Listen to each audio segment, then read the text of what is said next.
tobacco.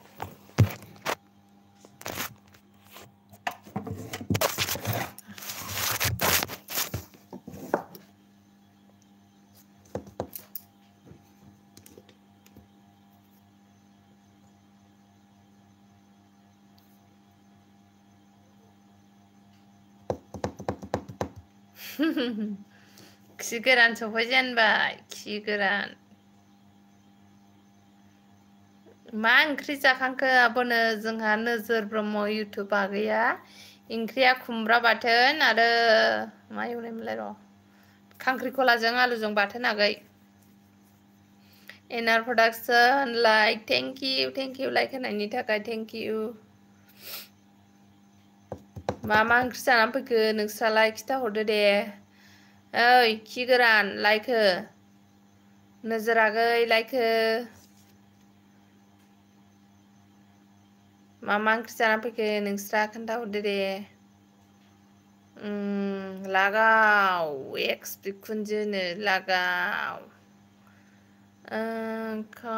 खुमब्रायाबो बाथोन जाजायो औ जाजायो जोंनिया खुमब्राया आलदासो बाथोन जाजायो जोंनिया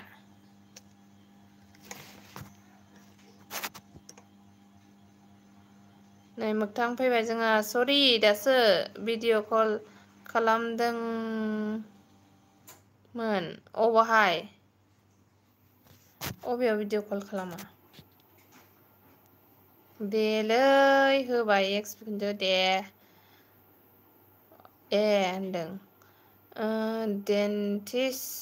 डेन्टिस्टआ मोनायाव लाइभ होबाय आब'आ डेन्टिस्ट मा होनदों डेन्टिस्टआ मोनायावसो लाइभ होबाय आब'आ मा डेन्टिस्टआ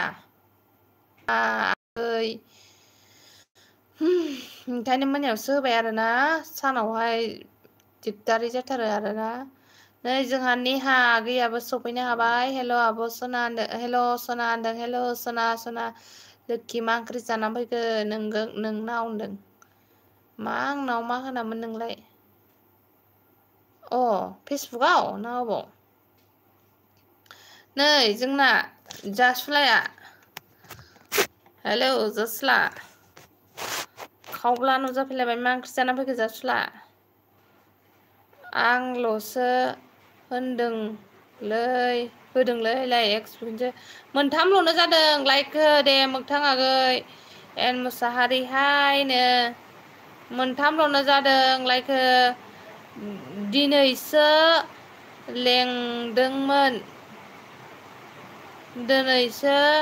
लेरदोंमोन मा दिनैसो लिरदोंमोन दा एमके आगै नै गेम अभार लायबावसो जाहैदों जोंहा ओंख्रिया भिन्दि आलु अमा भाजा ना मा होनदों बिन आलु अमा भाजा बा गोथाव हाय मोगथां होनदों नै मासि समायना नुदों दिनै आबै गांजेमाखौ समायना नङाहाय आगै ओरैनो मबाइलफ्राव मोजां नुनायालाय नै सिथर जादों नै सिथर जादों नै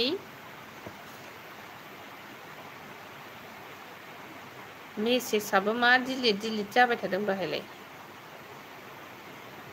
सोर मेसेज हरनायमोन नै बाव डिलिट जानानै दङ मोनसे बाव सेरनायालाय बावलाय मा नांजाहैखो मोसौसो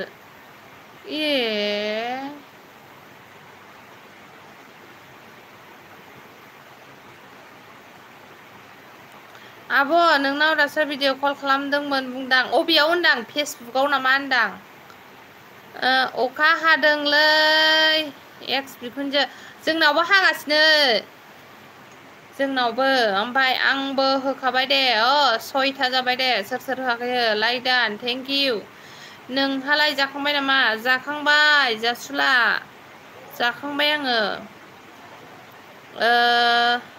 गोमबोर कक्रदाइल मोखां होनदों हनै बोरो सालथे होनदों मिनिहरबाय नै गोमबोरा नै सनाया फैलायबाय गोसो थोआ साननाया होननाया दाना बोरैबासो गलिलांबाय होनदो गानसो खनफैलै जोंना अफिसियेल सनायाहाय आगै सनायाहाय ओमफ्राय गोमबोरसिङानो जि डाइनासर मोखां जिएल डाइनासर मोखांनो लाइक दानसोना गोमबोरसिं जिएलआ दाखालि सोरबा फिसाइ गोनांखा फिसा गोनांखाखौनो खावनानै लायनानै बुजा हरनाया मोखां दोलानानै फैजोबदों मिथिबायना बेखौ लाइभ फैनो थिन होनबा नुगोन नोंसोर मोखां दोलानायखौ मिथिबाय दा एखे जा होसोजादोंनो फिसाइया नुसननानैहाय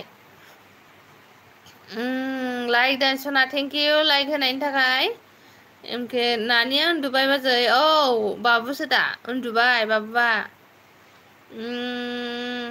फिसाजोनिख्रुइ बिमाखौसो समायना नुबायलै माथो एक्सप्रेसन जोनो फाग्ला होनखायोहाय बिनि लाइफआ मोजां जाबाय नंला खोमालै सालथे बिनि लाइफआव मोजां जाबाय नंला लागाव सालथे होनदों मनजुलि सना दहायनिखौ जा मिनिबाय एसे मबेखौ दहायनिखौ जा मिनिबायसे बबेखौ बावबायहाय आङो मा होनामोन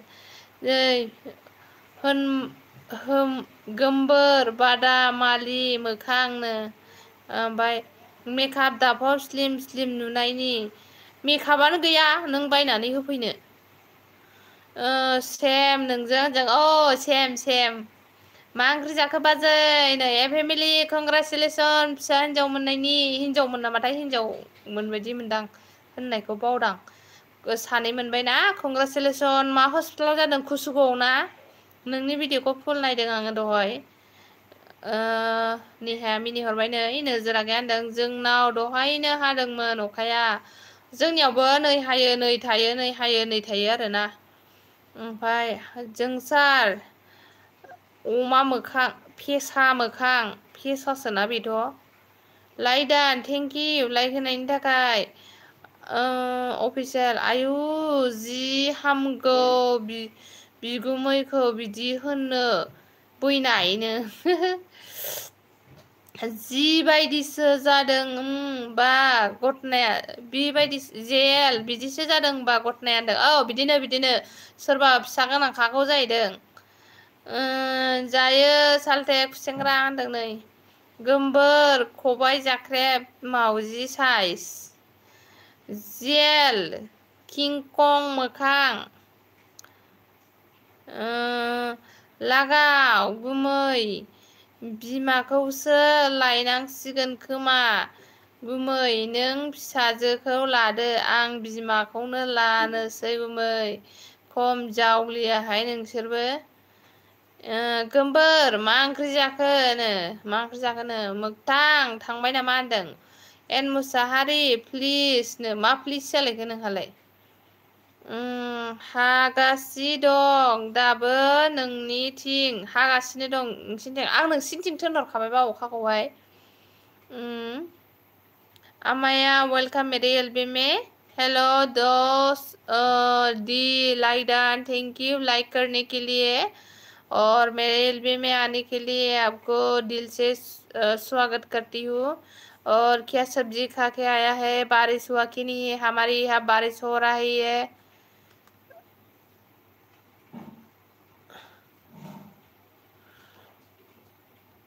मा मेसेजानो श' जायासैलायहाय नै गोमबोर थास' मोखां होनदों आरोना थिनालियावसो बाजै थिनालियाव ना मनेराम बर' मा गामि होनदों क'क्राझार मनेराम आगै क'क्राझार माबा क'क्राझारलायनो गसाइगाव गावनि गामिखौनो जावलिया फावलिया होनलाबायग्रासो जाबाय लाइक दान थेंक इउ लाइक देने के लिए जागोन होनबा आंखौ बिहाव लेंदोनो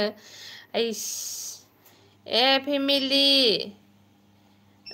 कारेन्ट थांबाय थाइबेंजों दाउजोंसोमोन नोंहालाय सना होनदों फेमिलिखौ नै फैफिनबाय न्यू काम आमाया के साथ कौन फ्रेंड नहीं है तो फ्रेंड हो जाए प्लीज सपोर्ट चाहिए तो बोलो प्लीज गैया दे दा जों फैबाय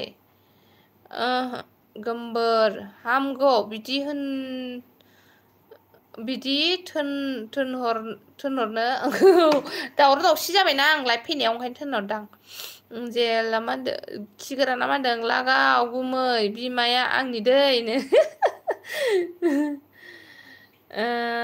आना आमाया मा अना अमासो गोमबोर अमा ओंख्रि ना मा होनदोंथाय मोगथां एन मुसाहारि होनदों अफिसियेला मोनदों हा आंखौ नोंखौ बावसै जागोन माथो होनबा बिहावसो जागोन होनबा होनदों बारिश कल नाइट में हुआ था दी ओ अभी नहीं हो रहा है क्या अभी हो रहा है हमारे इधर 7 बजे से ही हो रहा है अभी भी थोड़ा थोड़ा है मोगथां र' 101 ल' जाथों आपेल आंगुरल' जागोन आं गुमै बा दाबो उन्दुवाखै दानो उन्दुवा आगै मनेराम 11थायावसो उन्दुगोन आङो दा थेनथ'बाथाय थेनथ'बाय उन्दुनो ओंखारनाया आंना आज नहीं हुआ है क्या सब्जी खा के आया है आमाया सिस्टार नों बिहाव लेंदो दै लेंदो दिनैनिफ्राय आंखौ गुमै दाहोनसै होनदो बैनाय दाहोनसैसो दा आमाया निउ फ्रेंड जॉइन फ्रेंड हो जाओ आमाया के साथ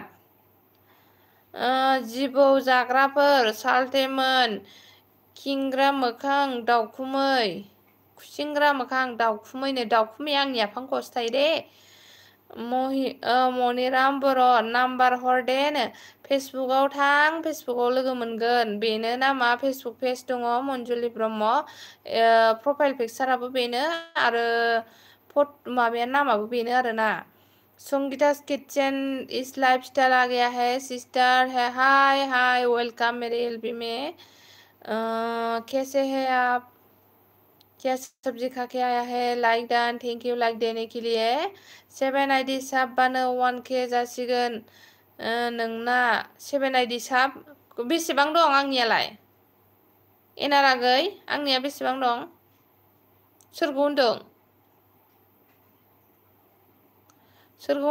एनारागै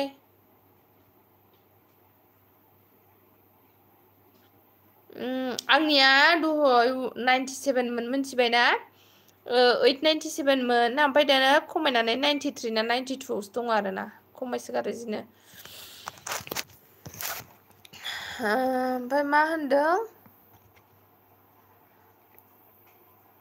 कैसे हो मैं ठीक हूँ संगीता दी हेलो बोला है नहीं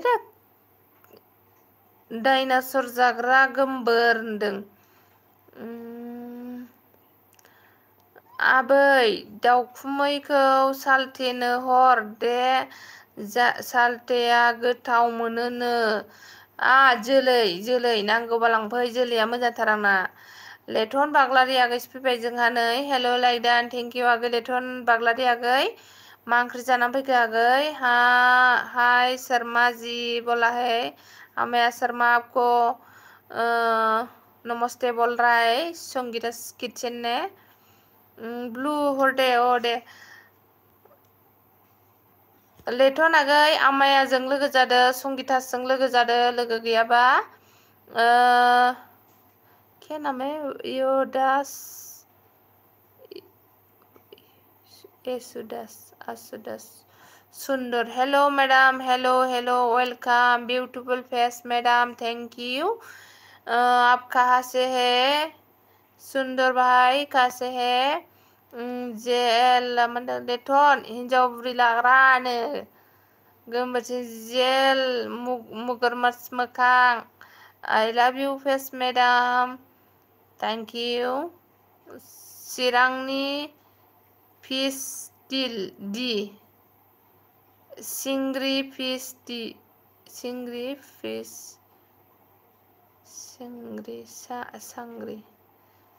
फिश दी फिश कारि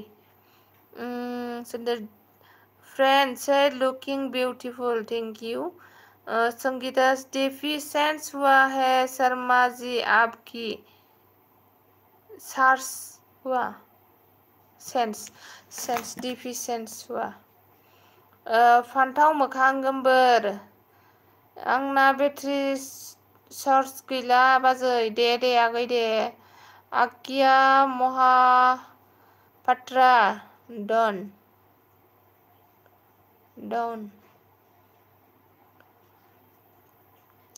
वेलकाम महापात्रा हादी महापात्रा प्लीज ओपन कूलो क्या गंदी मैसेज कर रहा है महापात्रा ऐसा मत भेजो यह बाय है मतलब सभी लोग है सोशल मीडिया है ऐसा मैसेज करने से अच्छा नहीं लगेगा ना आपको तो समझता ही सही ना ऐसा मैसेज मत करो प्लीज सोर आबैनि नाम्बार नांगौ आंनाव बिहर हरजोबगोन आं र' नोङो गथ' लावथि मोनगोन नोङो आंजों नाम्बारसो जासिलायबावदों रेन्ज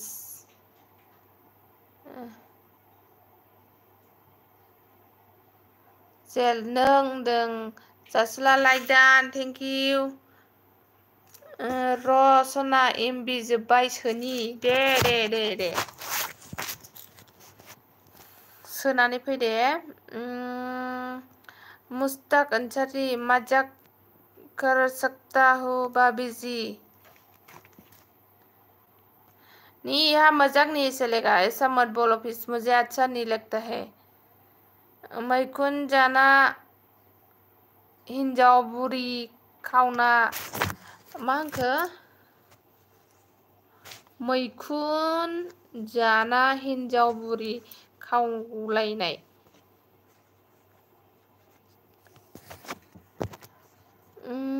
मैखुन जाना न्यू आवरे ए फेमिली बाय बाय न्यू काम सात जेल थांजोब्बायलै नामा बालन्दा जोरलाब जानायफोर होनदों एन सात नाबि गैला आंहा 12 जन आन जाबाय दिनैबो आंनाबो मेला जादों न्यू सात कोई है तो आ जाओ इसका मैसेज में इधर टच कर नहीं सकता क्या मैं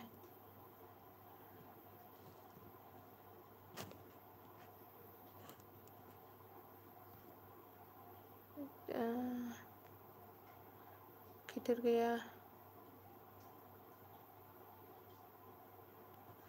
मेसेजानो बेसेबांबा गोजान बारलांबायहाय इसको तो मैं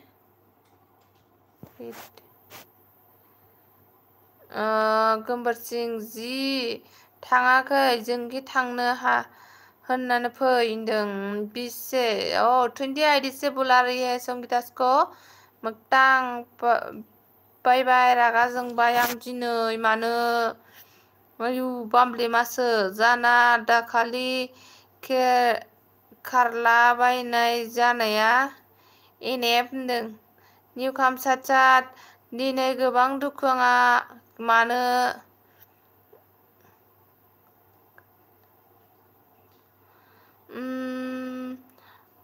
मोगतां ब्रादार माखौ रागा जोंखो मजाक कर सकता हूँ ना भाभी जी मजाक कर सकती हो लेकिन गंदी मैसेज मत करना भाई प्लीज मधु दीदी जी आप नमस्ते मधु मेरे एलबी में स्वागत है क्या सब्जी खा के आया है और कहाँ से है आप कैसे हो गोनस पी वर्मा भाभी जी गुड नाइट वेलकम मेरे एलबी में गोनेश पी आप कहाँ से हो बताओ बिरबाई मिक्स हेलो वेलकम बिरबाई मिक्स मा ओंख्रि जाना फैखो आगै हेलो मधु दी बोला है मधु आपको अम्माया ने नमस्कार किया है हेलो बोला है लेटन टेंशन लै आंहा मा टेंशन खोन्थाहरदो दे सना दिनै नोजोर जादों नामा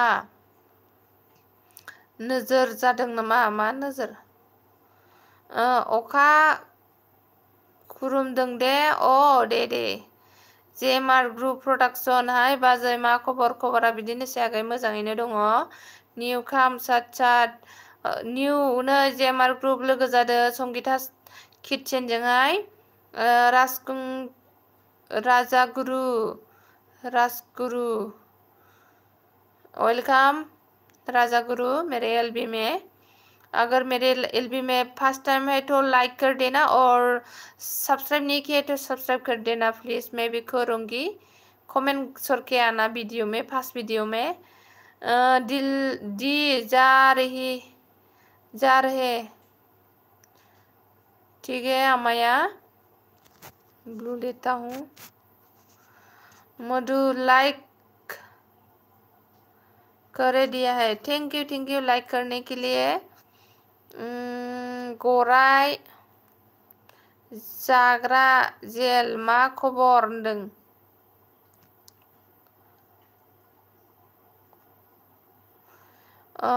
हेटी आरासी हेलो वेलकम मेरे एलबी में रावनोबो हरनाङालै आंनोल' हरनो जेला खाना खाने जा रही हूँ ओके साल्टे माहाय थांखो नो गोमबोरसि मधु फियार भैया आप मेरे घर पर आ जाओ मैं आपके घर पर जाऊंगी फुल वॉश के साथ प्लीज फियार जासुला आपको बुला रही है कि नहीं मधु जी बुला रही है फिर शायद बोला था बारिश आ गई बिजली चमक रही है ऐसा बोला था शायद चला गया होगा आप इसको सपोर्ट करके फर्स्ट वीडियो में कमेंट करके रखना वो वापस करेगा नहीं करेगा तो मैं कल बोल दूंगा मधु जी जेल गंबर होनदों अमाया आप स्वीट हो दी थैंक यू नहीं ज़्यादा भी स्वीट नहीं हो मोबाइल में तो अच्छा ही लगता है ना अच्छा ही दिखता है ना अमाया जोंसर मा डट जाखो एनार गाज्रि कमेन्ट हरोबा रिमभ टु खालामबाय आगै बालन्दा मादै रायजोनि जै मिनिदों नै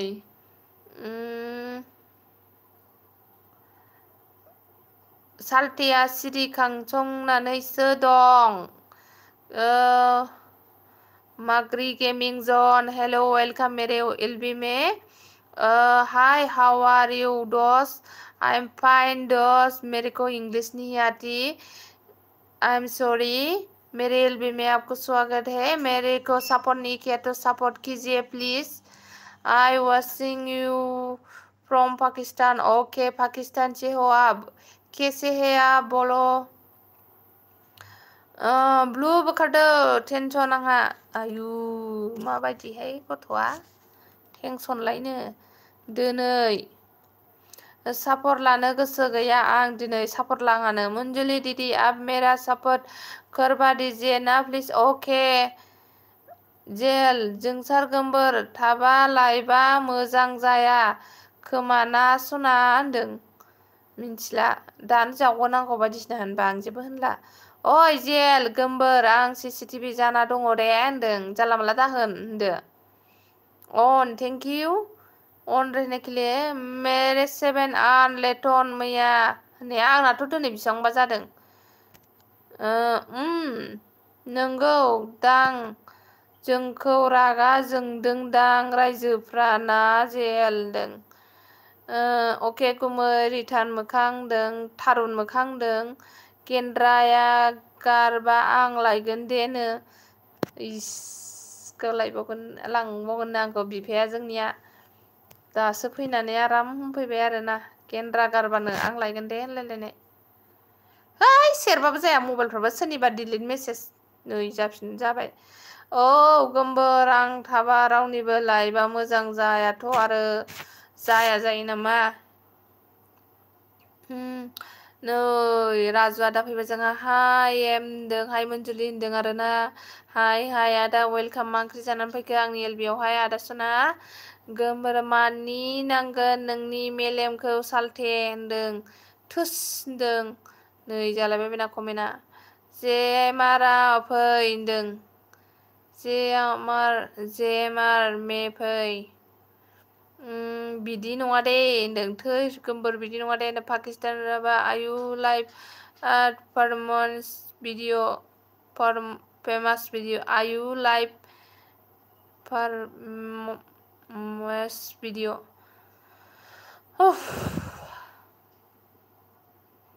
Unup study फॉइन हेलो एवरीवन नमस्ते उनूप स्टडी मेरे लाइव चैनल लाइव में आपको भी स्वागत है। मिनी हरबाय नै खुदुम हरबाय सना हरबाय मा थोसाखो बिफोर बस होनदों जेल ब्लक मा 12 आन जाबाय दिनै आंनाबो नङा नोंगौथ' सालथे होनदों। मन्जुलि मा खबर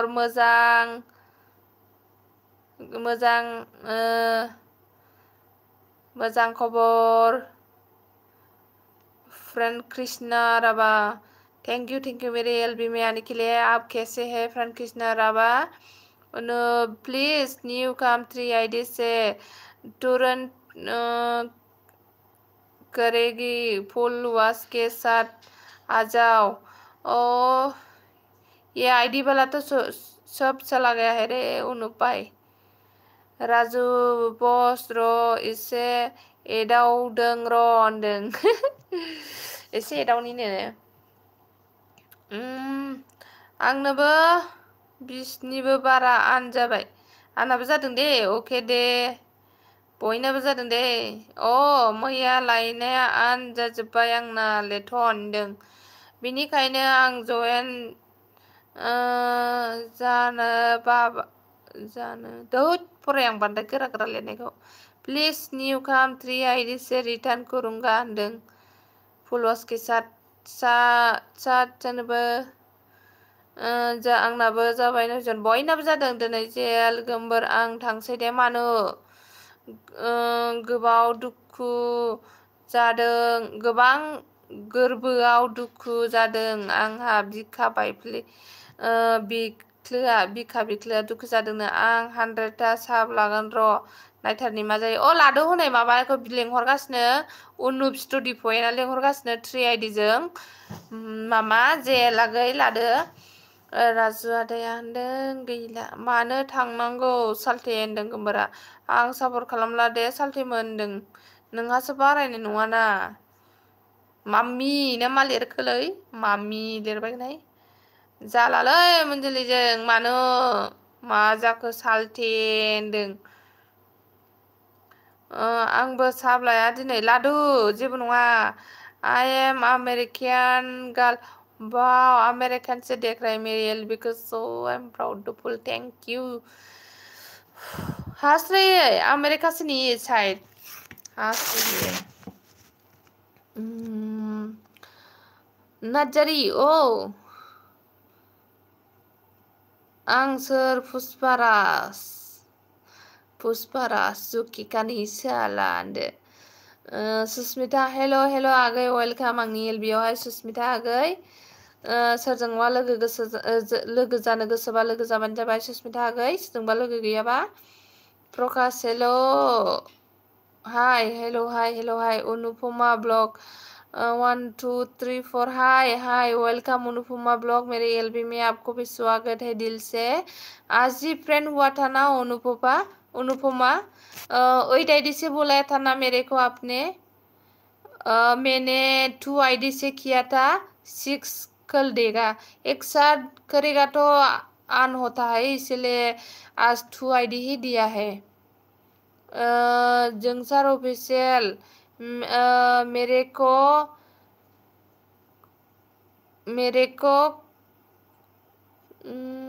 कई बार सपोर्ट करने के लिए कोई ना बुलाए ठीक है।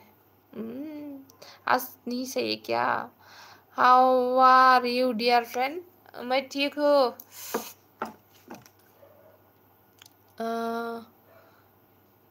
मंजली जी आपको रिटर्न कर दिया था। मेरा आज से ना बहुत ऑन हुआ है मतलब मेरा आई थिंक 11-12 ऑन हुआ है आज अनुपमा जी। New come with वही से दिया था अनुपमा मेरे को। मैं किसी को सपोर्ट नहीं करूंगी क्योंकि उसका दिल दुख मतलब दिल जो है उसका दुख है क्योंकि उसका बहुत सारा आन हुआ है, इसलिए आज किसी का सपोर्ट भी नहीं लेगा, किसी को भी मतलब सपोर्ट भी नहीं करेगा, है ना। जों सार अफिसियेल ने जेल फरायगनो हाला माथो सना होनदों। बेसे गोलाव दङ अफिसियेल जि खाम जों सारनो लेंहरबाय। गोमबोर सालटेन दों अनुपमा जि जेल जि खाम हनै नोंखौ लेंहरदों, जानांगौ लोंनांगौ। लेथना मोनदों होनाय गैला आंहा दिनै लाबोनायानो लाबिउ होनायखौ दंमोन आंहा नयनिया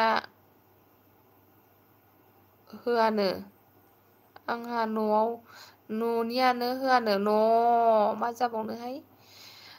प्रकाश जी नमस्कार लेथन जोंसार होनदों निउ काम हाउ आर यू अनुपमा बोला है 134 सना होनदों 143 होनदों 143 नालाय 123 आं 123 में दे। न्यू काम सुस्मिता के साथ फ्रेंड हो जाइए अनुपमा और प्रकाश डीएम फ्रेंड हो जाइए। नहीं ओबे किसी को सपोर्ट नहीं करूंगी, आज मैं अभी किसी को नहीं सपोर्ट करूंगी। I am fine Anupama fine है। गोरा गोरा लिरनायखौ दा फरायसै दे दे फरायला आङो फरायख'नो हाला कमेन्टआ मा बेसे गोलाव दङ जाखो। ओइ सालथे रोङा माथो गोबां आन जादोंना होनदों। नोंना माथो गोबाङानो जादोंना होनदों।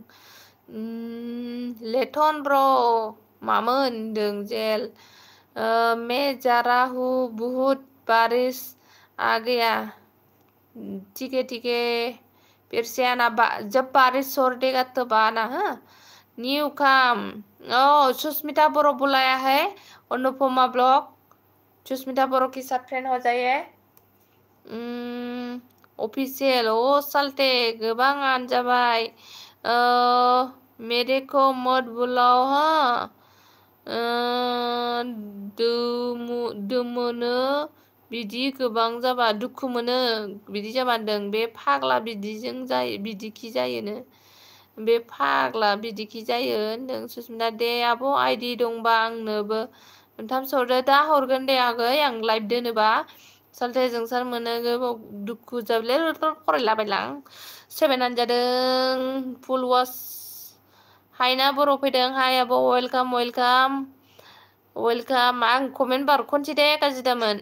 हायना लोगो जादों सुस्मिताजों धोखा देता है सब धोखा देता है सुस्मिता मोजां आंना माथो दुखु लेथन बिफोर हायना हे हायना ओके सुस्मिता गोमोर सिं आं कमेन्ट हरबाय था फराया सफैलायबाय हनोसै होनदों कि जेल कोई भी फुल वॉश करके करते हो बिगुट धोखा मिलता हमको आं मिथिला दे जाला माला फरायबाय आं। न्यू काम गाइस हायना बोला रही है किसी के साथ हायना के साथ फ्रेंड हो जाए सभी फुल वाट्स ओइ आन जानाया मानि थाखाय जायो आं नोंसिनो खोन्थाखाबायना आंना इउटुब स्टुडिअ'आसो दानो होननानैहाय जे मेन बिदिनो सापर आइडि खुलिनानैहाय नाया मुङा नोङो सापर आइडि खुलिनानैहाय फ्रेन्ड खालामबाय ओमफ्राय फ्रेन्डनि उनावहाय नोङो माबा खालामो आरोना मा होनो बे आइडिया खामानि गैला जेनेबा गोदान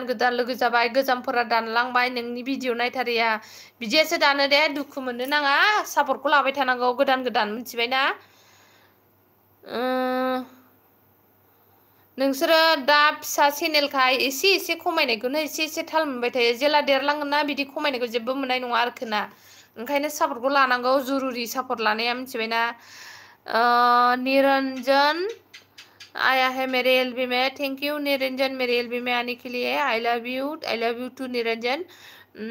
3-4 I love you 3-4 Niranjan. Welcome तरक्की करो लग फार्स्ट ए हाय बिनानाव सना होनदों दिदोम आदा फैबाय जोंहा लाइक होबाय। थैंक यू लाइक होनायनि थाखाय। फुल वास बन के झूठ बोला है। मुन्स ब्लॉगिंग डार्लिंग प्लीज क्या वेलकम मुन्स ब्लॉगिंग्स। ओके दा हर आबो ओ दे फुल वास करेगा बोलते हैं बेखौ फरायलांनि उखाम फ्रेन्ड आ जाओ हायना बुला रही है। बारख'जोब्बाय आङो दै नै बेल'खाथ' कमेन्टआनो मानो बारख'खो आंलाय। हानजि बैनाय होनदों दिदोम पुलिस दै दंखा पुलिस दं खार होनदों। नाकारा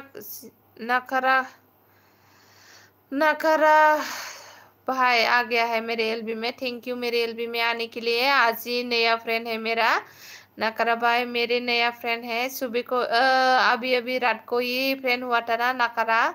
कैसे है आप कहाँ से है नाकारा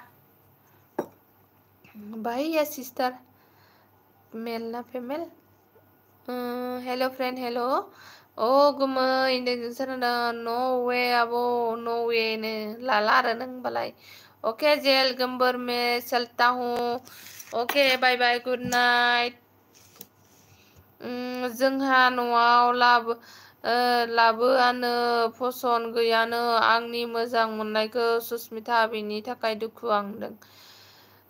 संसाराथ' मालाय जायाना आगै नोंसो जागोन नोंल' गोसोखौ दारला आरोना। पेस वन फ्रेंड क्या बोलता है स्टोन मेकर आ गया है। हाय लोगोफोर मा खबर होनदों बयखौबो। सटा चैनल को थैंक यू बड़ा होने के लिए देखता नहीं हमी को। अरे यार हम लोग का भी ऐसा ही आन होता था पहले। हम लोग भी ऐसे ही दुखी था। अभी हम लोग जान गया है कैसे आन होता है कैसे बढ़ता है। इसलिए तो आप लोगों को समझा रही है ना। समझने की कोशिश करो। बोल रहा है कि आन हुआ है सपोर्ट नहीं लेगा ऐसा बात नहीं है। सपोर्ट लेना जरूरी है। आमाय नो ओके गुमै जों सारदों। कमेंट करो 6 लोग है सब भी चला गया मेरे को सर के। नेहा भी चला गया शायद। I am going but I am sleeping new baby। मुझे इंग्लिश नहीं आती। আমার বাতে জুমরে टन टनाटन আমার बाती जलाय दिसे टन टनाटन टन। आबैया थिगखौनो बुंदों हे होनदों। আমার बाती नोलाय दिले टन टनाटन टन। उन्दुनोसो ओंखारो आंहा बांद्राय कमेन्ट खम फैबा उन्दुनोसैसो आङो।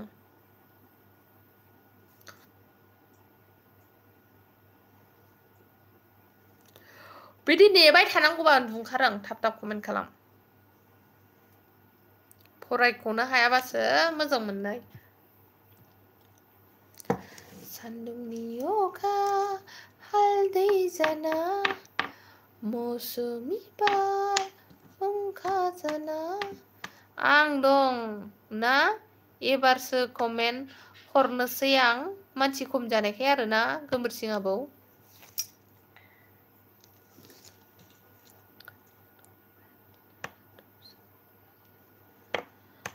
आला आला आला এবার কাপুর খুইলা গেল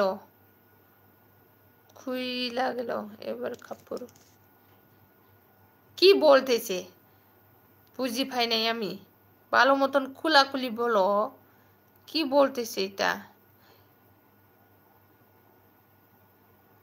কাপুর খুলে গেল ও কাপুর খুলে গেল মানে জলায়া কি টুনটুনা টুনটুন কি গান কইছিল না আমি नोंनाव कमेन्टआनो थाब स' जाहैया। आगै नंगौना? नेटफ्राबो स्ल'लाय खोमाहाय आंनिया। आंथ' सोंखायाखै मा ओंख्रि आबै। ओंख्रिया जाहैबाय खुमब्रानि बाथोन आरो खांख्रिखलाजों आलुजों बाथोन दै। माथो दिनै जोंख्लाबलायथारदों जोंख्लाबलायदोंथ'। खोमायाव माबा हरबाय आंखौ। नंगौ नामा? आं थांसै। Good night. लाभ इउ लेन्थन आगै। नों गोसोखौल' दादला लोगोफोर all friend night good night होनदों नै सभी फ्रेन्ड को गुड नाइट बोल रहा है। लेटन बागलारी जा रहे मेरे घर से बाय बाय। सो थैंक यू लेटन बागलारी मेरे भी में जो टाइम थोड़ा सा टाइम देने के लिए मतलब क्या बोलते हैं इसको समझ में नहीं आ रहा। बाट्याव होनदो बाट्याव होननो रोङाबाथाय बाट्याव होनखायो। नङालै कमेन्ट फरायनाय मोनफैनायखायसो दहाय তুমি যা গান কইছিল হে আমি टुनटुना खिलो बस रहा नहीं जाता। क्या गान बोला है? ये भी गान होता है क्या? खबर थबर केमन आसी बालू आसेन ना बालो आसे কি খামরাছে বিবি কি জান কিবা কি কয় এটা কিবা কয় জানি না মনে নাই। मैस्रोम কয় मैस्रोम सिख्लाय दाउखुमै खामब्रेसे दाउखुमै रहता है ना आफां खोमे यही निकल के खामब्राया है। लेंदो आसि पुलुस आसानने कि खामब्रेसे इटा सिख्लाय हरदों आबै आंथ' थांखाया होनदों। आमी गुमामु गुमदुर से हमारे गुमदुर से सो जाओ फिर सो जाओ सपनों में आ जाना मेरे एलबी में जाने ना कि जाने लागे जाने ना नाम जाने ना आबै रुफामणि मन्दिरा थाम्फै हरबाय आंखौ आथिङाव आदि एफा गोसा बिजि थुनाय बायदि माहायदो दं गसाइगाव रुफामणि मन्दिर बै गसाइगाव बाजारनि ओरै हाबलांनानै खाथियाव बाजार दलगावजों थांनाय लामायाव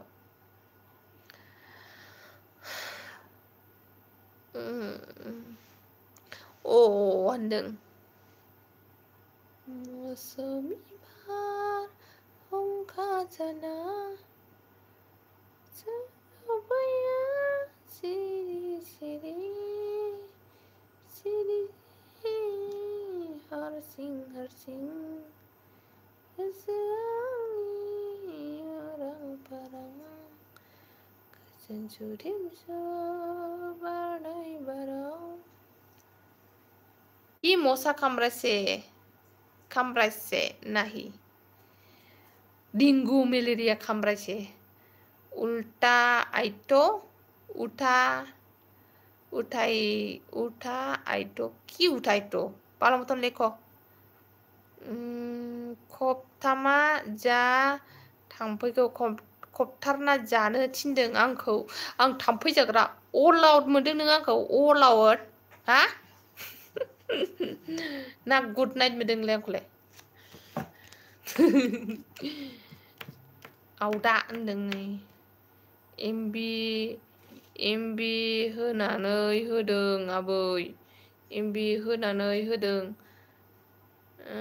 आबै मा एमबि होनानै होनोबा आदार होनानै होदों नामा होनदों मिनिदों नै जोंहा हायेना फैबाय हायेन लायदों थेंक इउ मा खबर बाजै सोनानो खबरा बिदिनोसै मा ओंख्रि जानानै फैखो इस्पि महर मा मसा माइराखा होनदों आरि थाम्फै अरजोब्बायहाय मा मसा मारियाखा मिनिहरबाय नै एनारा आं माबा अलआउट मोनदों होननायखौ एन सामासारा क्या बोल रहे तुम लोग क्या भाषा है ये मतलब गारो खाना उराव खाना क्या का है ये बर' में लिखो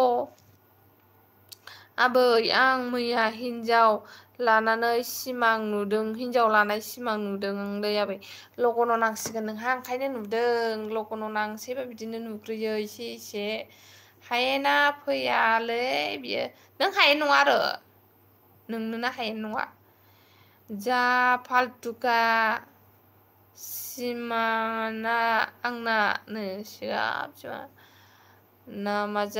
नामजाक अकल आमि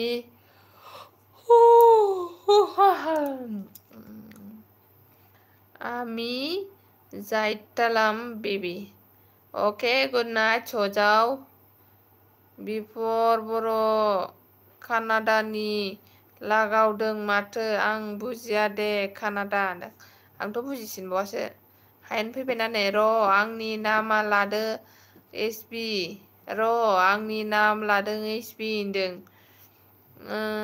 हायेन लाइक दान थेंक इउ हायेन आगै लाइक होनायनि थाखाय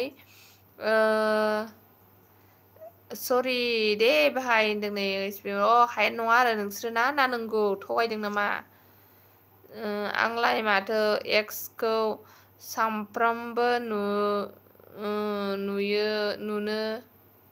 नुयो मोना माथो सिमाङाव मामियाव गान्दु सिङाव खाथा फिसायाव एक्सनि नामखौ लिरदो गान्दु सिङाव सोदो उन्दुदो दे खिगोरान आदसा होनदों नै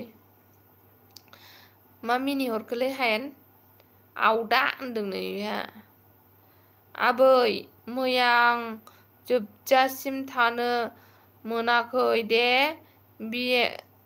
एमबि जोबनानै होदों जेबो नङा दे हायेन भिडिअस बाय वेलकाम होनदों नै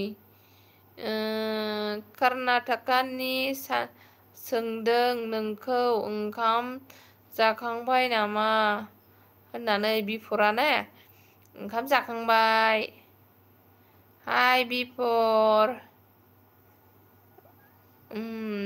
खिगाराना जिंखा लाना कलियां बेबि बाय बाय बाय बाय गुड नाइट लोगोआनो फोजोबनानै होदों आंनाथ' नोंनाथ' लोगो फोजोबना होदों आंना हारसिङैनो जोबजोबो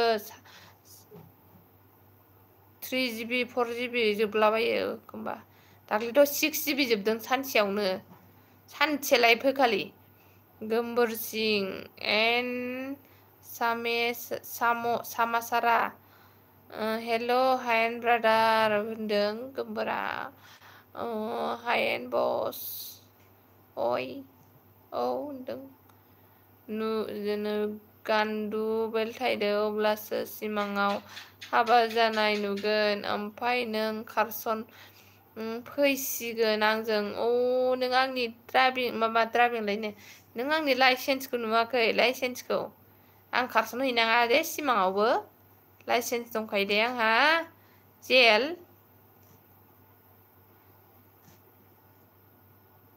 दांबाबो जायासै नै सजायासै फाफिसो हायेन बिफर मा खालामदों होनदों लाभार बय सो सेक्सी बाबी क्या बोलते हो तुम लोग अच्छी से लिखो ना गोमबोर सिं ब्र मा खालामदों होनदों थाथ' र' दे बाय बाय गोमबोर खेंखं मोखां होनदों आदसा हायेन बाय होनदों दिनै सोदेरबाय थानांगौ 20 थाखानि 19 थाखासो दा 19 थाखानि आंबो सोदों मैया दिनै सोआखै आं मा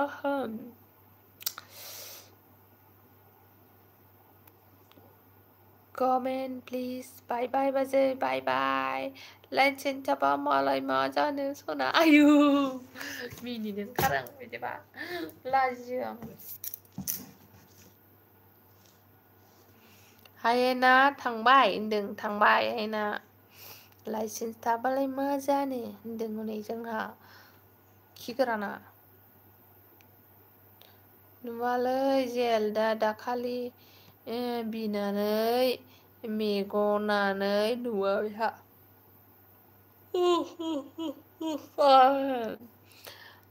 नुवालै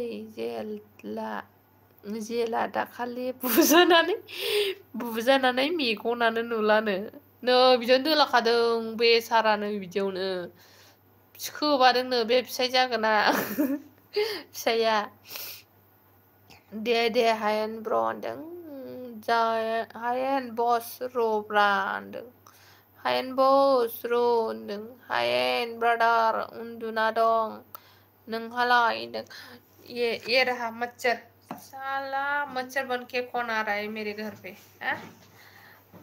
कौन आ रहा है मच्छर बन के खाथियाव लानासो रायलायनोसै आं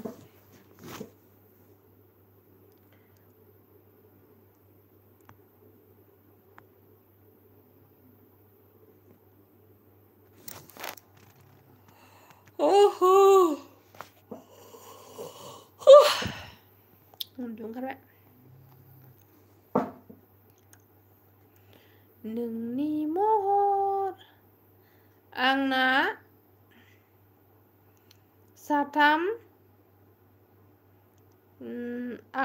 साथाम जिबि 3 जिबि थांनोसिम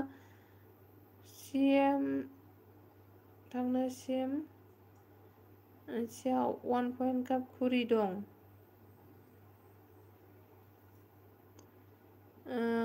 मोनायावबो 1.5 जिबि खुरि दं नोंना होमबालाय नोंना 3 जिबि गासै फुङाव 1.5 जिबि मोनाबिलियाव 1.5 जिबि नङा होमबा बाजै समायना नुदोंनो समायना नङा सिथर जादों नै बाव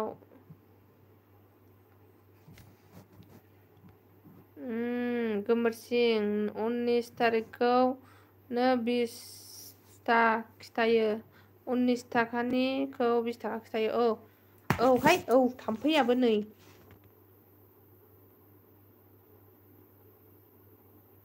लागाव लाइसेन्स थाबाबो लायगोन आं जेरै गेट 1 बाय गेट आयदै उदै बिगुर साजोबलायखायोलै बिसोरजोंहाय आयदै नोंनि महरा बेसे मोजां समा होनदों नै सना होनफिनदों मिह'मोन ना मा जाखो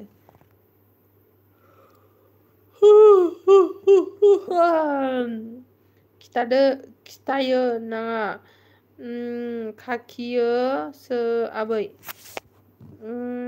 खिथायोना आंना साबसक्राइबारा बेसे दं नायलाय गोमोरसिं आबौ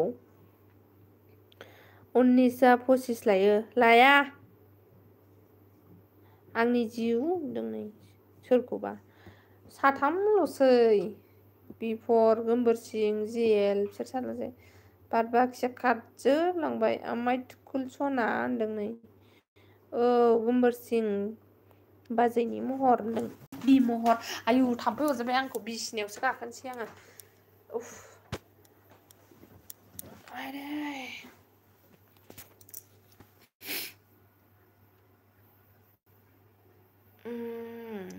993 दं 97 जाबायमोन दहाय गैला गासिबो थांफिनजोब्बाय मोसौफ्रा मानो माबा लांजोबखो वाइटि स्टुडिया आंनिखौ 893 सना आबै थेंक इउ खिथाहरनायनि थाखाय 993 खौ आङो नायबावाखै 893सो होननो सानबावदों HB आवद्रा थाम्फै हरबाय आंखौहाय सनालै होनदों नै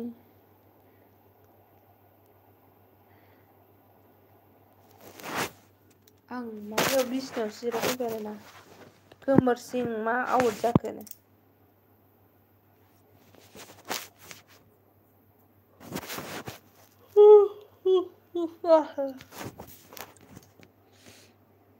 मानो थांजोबखो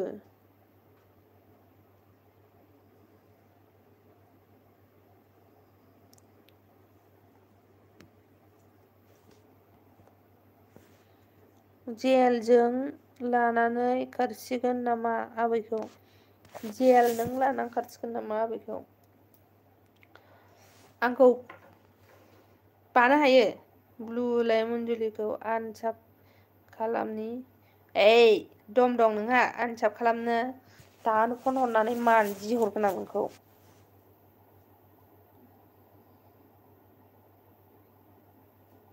जों थाबाथाय मजायानो आलादा जाखायो ओमफ्राय निहा गैया दिनै ने आं उन्दुनानैसो रायलायसै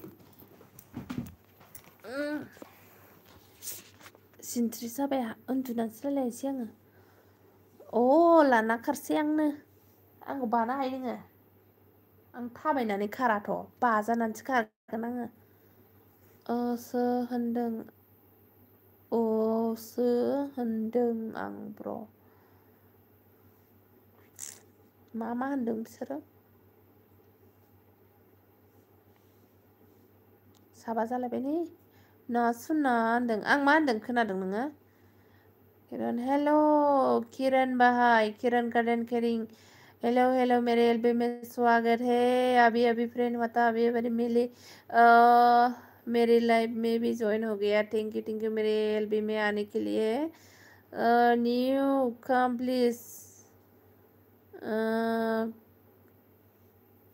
फ्रेंड हो जाए कमर सिंह फ्रेंड हो जाए जेल फ्रेंड हो जाए बिफोर फ्रेंड हो जाए like done thank you like देने के लिए मतलब मैं बहुत सारा आया था अभी तो सभी चला गया है लाइफ भी खत्म होने वाला है ना सारा दस हो गया है बेखौ नों फरायनाङा दे दा फरायखा नोंनि नङा बियो बेखौ नों फरायनां दे दा फरायखा होनदों नामा नोंनि नङा बेयो नों माया नोंनि नङा नै आखाइ मानदों आंनिया फैसा थांगोन ना फैसा फैगोनथाय फाग्लिया दिखोना लाना खारगोन आं फाफ्लियाव थिखोना लाना खारगोन आं नै हागोन नोङो आंखौ फाग्लिखौ नोंखौ सनानो हाया नोङो गावनो गेरेबनानै सिखारनो हानाय नङा माथो होसिनजाबाथाय अके आबै जागोन दे होनदों मा ओंख्रि जाखो आब' सना होनदों अनजालु बसुमतारी फैदों जोंहा नै ओंख्रिया जोंनिया खुमब्रा बाथोनजों खांख्रिखलाजों आलुजों बाथोन फिसौ गोमबोर होनदों नै दाना फिसौ जाहैलायबाय डिनर हो गया आपका हाँ हो गया किरण सिस्टर हो गया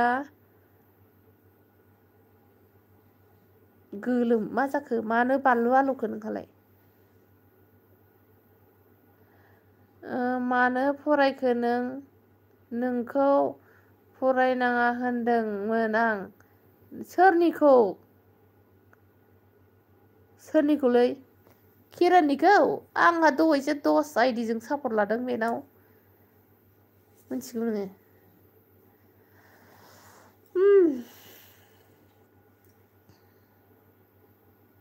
नोंलाय सेरथामल'सो दा सना नै सेरथाम 80 केजि जाहांहां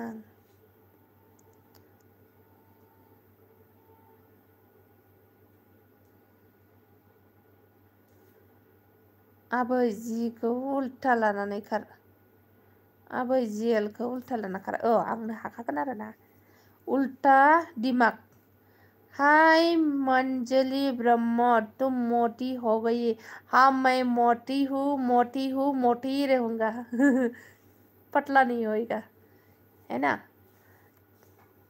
अभी पतला होके क्या फायदा उल्टा दिमाग मैं तो शादीशुदा हूँ मैं पतला होके कौन शादी करेगा फिर से मेरे को है ना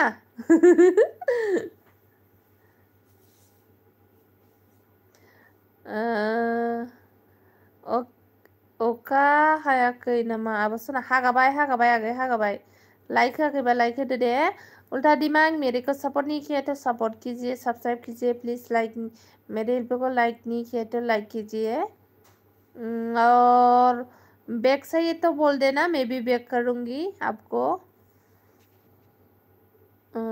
आं कमेन्ट हरनायखौ फरायनां नों कमेन्ट हरनायखौ होनदोंमोन आं फरायाबालाय बोरै जानांगौ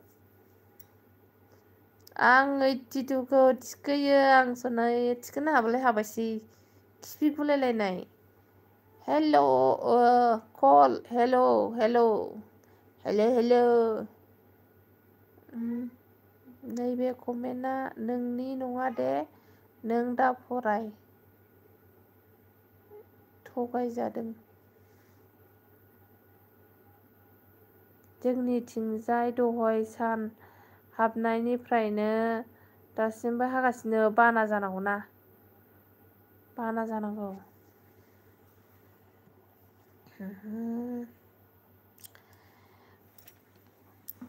रुमाव थांसै रुमाव बैयाव थाम्फै अरजोब्बाय मुसारि सिङाव हाबैसै आङो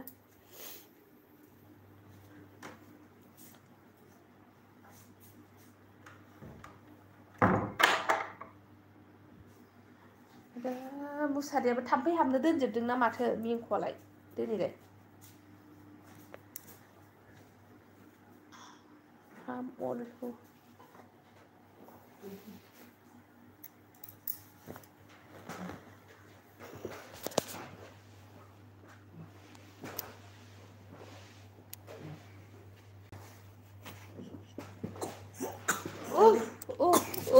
दैसाया थाम्फै दंजोबो नै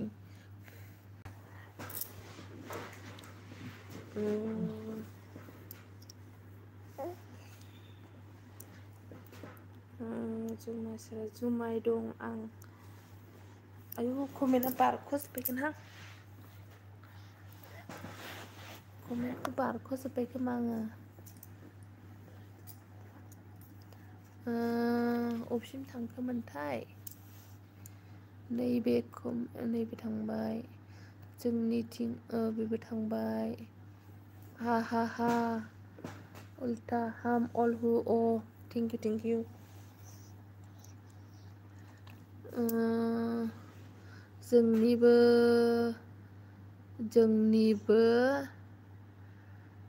जोंनिबो बानाय फैबा हामसिगो लै खुसेंग्रा हमनो लाइदा बाना फैबा हामसिगौ बाना जोंनिया अखायानो गैया ने जोंथिं जुमाय सेरा जुमाय दङ ना नोंसोरहा होनदों जुमाय दंना गैया जोंहा जुमाय गैया दाख्लैसो मावनानै लोंजोब्बाय टेनसे एक्सचेंज किया था ना हा याद आया सॉरी हो उल्टा दिमाग मा जागोन बिदिजों मा जागोन दे दहाय लिंनाया आब' बावबाय नामा दहाय लिंनाया बावबाय नामा बावबाय सोरमोनलाय होनदों बिदि अखा फैबा नोंखौ खावना लायनो नागिरनाया मा जागोन सनादों गादलिननानै गोलैगोन आरो मा जानो जोंनिथिंबो बाना जाबा हामसिगौलै खुसेंग्रा हमनो औलैना मानो गुजुदों सनायालाय दैसाया नै माजोंबा फैलायबाय खिग्राना सनालै लाइक दान थेंक इउ गैयाथ' दसेल' हायो ना बारहुंखाबो गैयाना देग्लाय ओरैहाय बारा गसाइगावआवहाय अन्थाइबो गैया ने अन्थाइबो गैया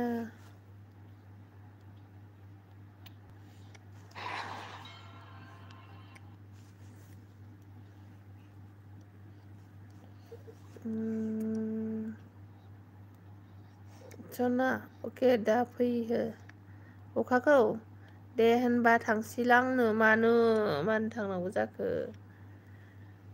जुमाय सेरा नोङो सोरनिबा सापर आइदिसो नामा? बावबाय आङो बावबाय खिथाना लाहरदो। ओमफ्राय सोर सोरनो आबैखौ खावना लांनो होयो बेखौनो होसो हरगोन आं। लागाव दालिंनो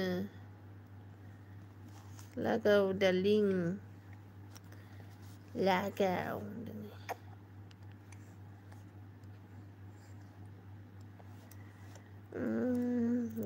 केरेलायावथ' गैथ'वा हाथ'वाखै केरेलायावबो गैया आरो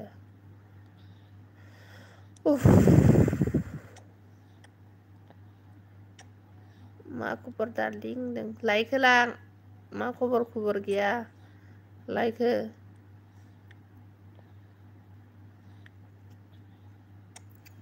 दहाय कमेन्टआ थाबोजोब्बाय दहायहाय फैजेननायाव फरायख' हालायलायासै दायो आरो कमेन्टआनो गैया खयथा जाखो 10:30 जाबाय नामा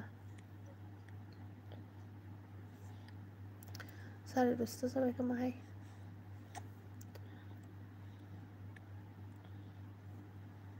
हरबाय दे सना दे गरीब लड़का कुछ खाने को मिलेगा सब्जी भी नहीं है बात भी नहीं है चीनी भी नहीं है चाय पत्ती भी नहीं है क्या मिलेगा पान मिलेगा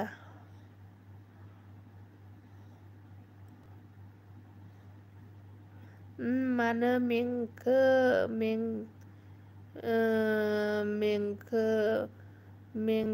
नाङा कमेन्टआ दहाय जि थाब फरायदोंमोन आं ओंखायनो मेंबाय आं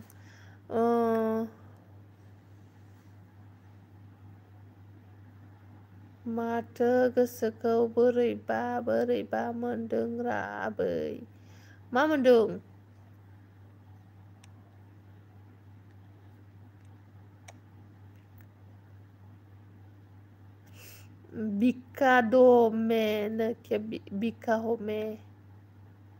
बिखा हमे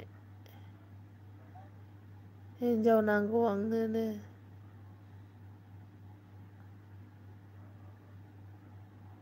बुका हमे 100 दिन के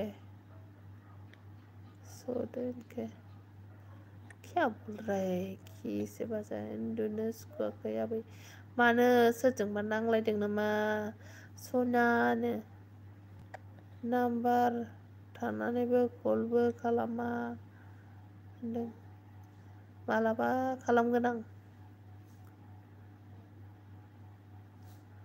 आं रायलायनो टाइम गैयाहाय मोगथां आगै सना गाज्रि मोननाङा आरोना रावबो फुङाव सिखारबाय थोरसि न' सिबबाय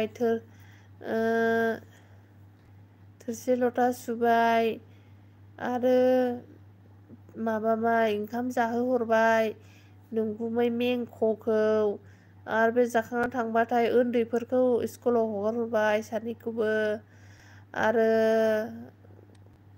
थोरसि सुबावबाय आरोबाव ओंखाम ओंख्रि संबावदो सानजौफुनि माने टाइमानो टाइम गैया आरोना थांख'जोबनो आंनो सना होनदों 1 टाका से नोंसोना 10 टाका नाय आथोना नांलायाखै आबै आं गाज्रि मोनबायलै सना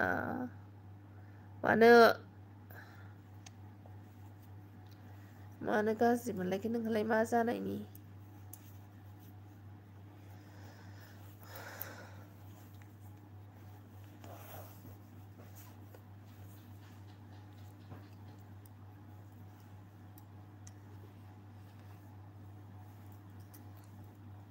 गोलोमबायलै दैसाया जोंनियाहाय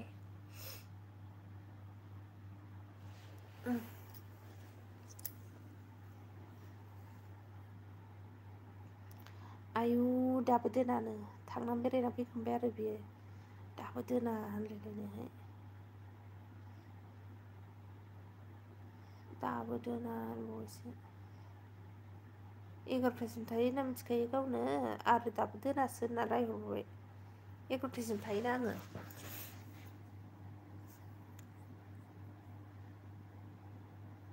जिरायफिननोसै जिरायनोसै आं र'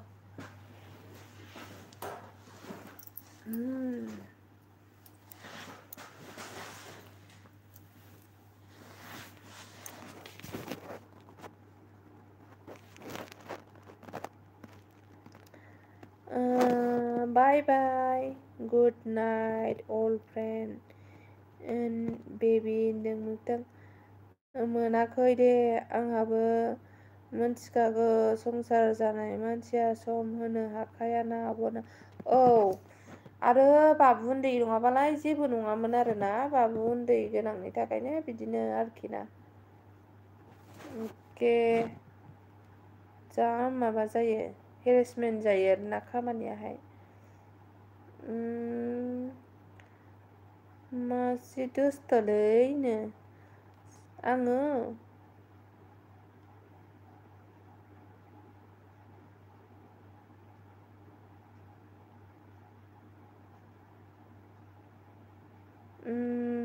लोगोआ उन्दुनो फैयाखैसै मोनखोना माखोथा बुजियासै आं लोगोआ उन्दुनो फैयोखायसो लोगोआ उन्दुनो फैयोखायसो मोनखोमा बुजियासै आं लोगो उन्दुनो फैयैखाय गोसोआ गाज्रि मोनखोना माखो होनदों आरोना नोङो माबाबानो जाबायना जेनेब्ला गोसोखौ बोरैबा मोनदोंबा आरोना नो मबाइलफोर नायनानै इन्जयफोर खालाम आरोना होनदों आं मिथिगौ फारसेथिं दैसा सनाबो दंना औ दैसा दङ बेखौबो बामबाय थाथारनांगौना ओंखाम ओंख्रि संनायाव बिबैमोना लाना होनोसै ओमफ्राय हरैबाथाय आंनि फाला हैसै आरोना जाखां लोंखांबाथाय ओंखायनो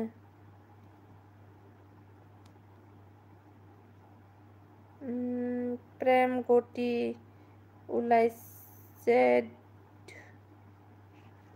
मा होनदों प्रेम गति उलाइसे दोस्त मानु कि प्रेम गति बुजिनाया मी होनदों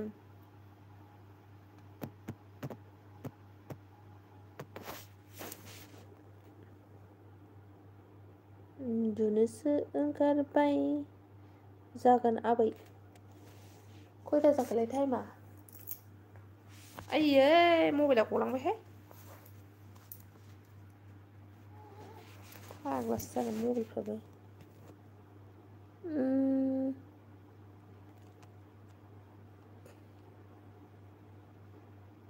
खावलायावलाय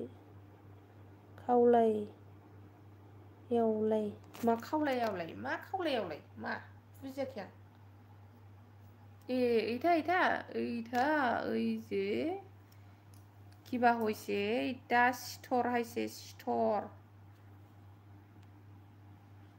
স্টোর হয়েছে এটা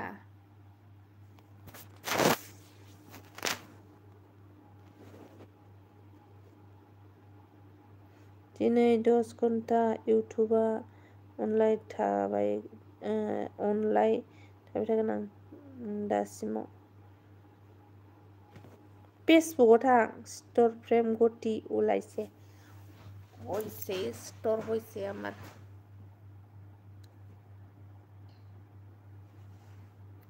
कमेंट करो जल्दी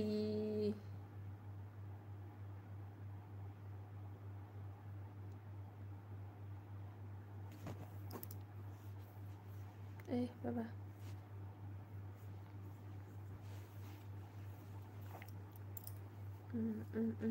नै मारै जाखो मबाइला शेर जायाबो नामा बेलाय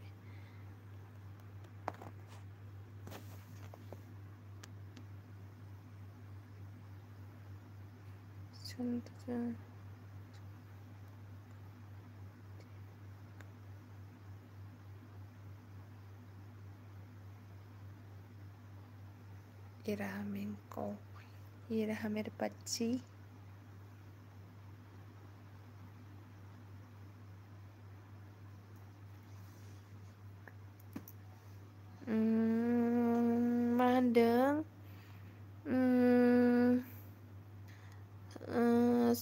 संतोष कुमार आ गया है मेरे एलबी में। वेलकम संतोष कुमार मेरे एलबी में। सपोर्ट नहीं किया तो सपोर्ट कीजिए प्लीज़। सब्सक्राइब करो मेरे चैनल को। लाइक मेरे एलबी को लाइक नहीं किया तो लाइक कीजिए। अगर बैग चाहिए तो बोल देना, मैं भी बैग करूँगी आपको। संतोष कुमार जी जाओ यार, कोई ब्यूटी कंपटीशन में पार्टिसिपेट करो। ओ इतना भी सुंदर सुंदर नहीं ब्यूटी नहीं हूँ मैं जो ब्यूटी कंपटीशन में पार्टिसिपेट कर सके। गेट पास ही नहीं मिलेगा शायद, घुसने ही नहीं देगा मेरे को। फेसबुकआव थानो बायोलै सोरखौबा नुयो एक्सफोरखौ। रबि राजबीर हाय वेलकाम। दैसा होनदों नै साब्रैल'सै माथो थांजोब्बायानो। Hello welcome रबिराज। कर दिया लाइक, थैंक यू। अगर मेरे चैनल को सब्सक्राइब नहीं किया तो सब्सक्राइब करो। सोनाया जा मोजां उन्दुबाय माथो, उन्दुबायहाय। अरे अरे अरे अरे फिफा फिसा उन्दुबाय मालाय।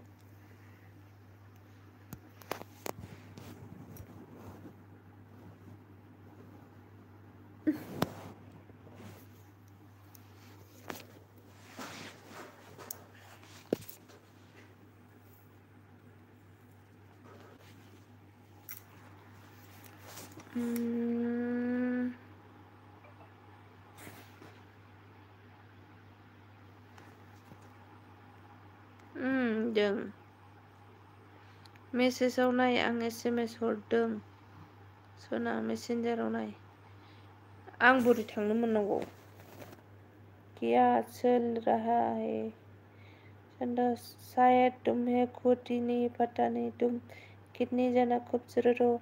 ऐसा क्या खूबसूरत नहीं है? देखो जी भर के देखो, मैं खूबसूरत नहीं हूँ, ऐसे ही मोबाइल में खूबसूरत देख रहा है। दा गुमैजों रायजागोन नों आब' दावराव खालामनाया, ओंखायनोथ' सिरि सिरि रायलायगासिनो आरोना आङो। उन्दुदो फाग्लिनो। खयथा जाखो? 11था जायाखै दाबो र'। सिखारनो नागिरदोंमोन बेंगुआ।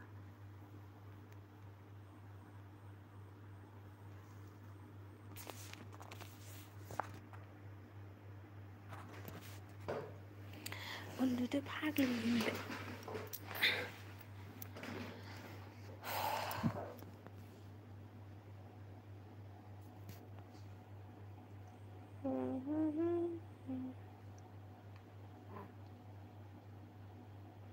दसथाल' दाबो, दानो उन्दुनो नाङा आबै होनदों।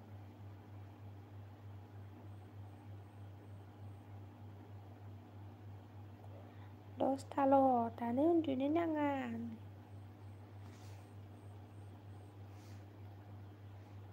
अपना मिजान में इतना करो, दुनिया से प्यार करो। कमेंट करो कमेंट।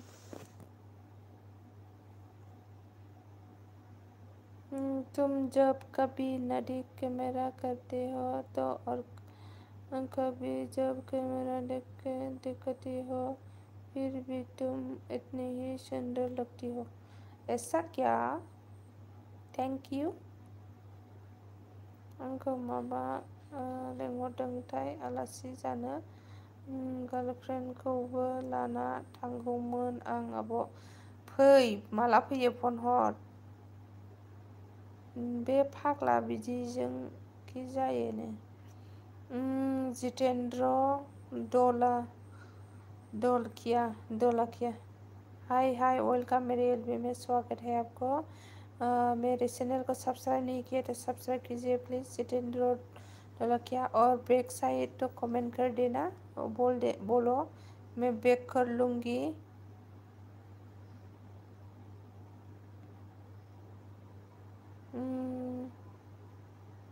और मेरे एलबी को लाइक नहीं किया तो लाइक कीजिए प्लीज़।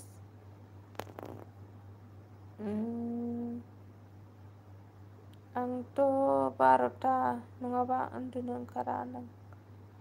बै थाबाय थाग्राखाय सर' जाबायहाय नोङो।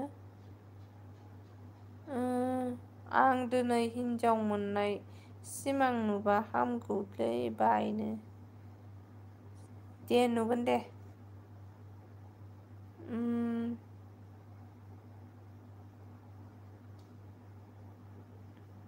नों कल खालामबासो आं कल खालामनो हागोन आब'। आरे आं मालाबा खालामगोन मेसेन्जार थेसेन्जार दङना बेफोराव हरनो हागोन ना। मिथिबायना आबै जोंनि मादैखौ सिनायबाय नामा होनदों। सिनायाखै? मा थांखा थांखु जालाबाय दं आजां गाजांनो थोस।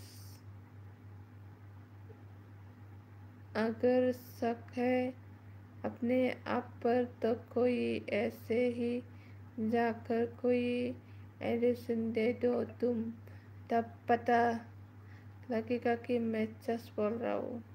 Thank you thank you. जागोन दे नो बाबायलांनो मानो बाखो मा जाखो नोंहालाय मानो बाखो। अके सलि मोनो हौवाफोरा हिनजावफोरखौल' मोनो बांसिन साब खालामनो। आं मोनो हिनजाव मानसि थाबा एलबियाव बांसिन मानसि थायो। नंगौ मानि फिसाला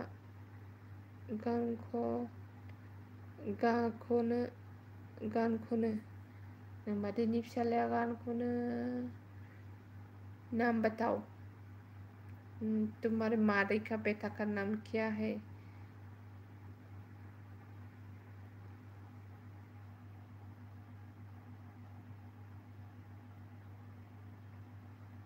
एक बार आमने कैमरा करो। आमने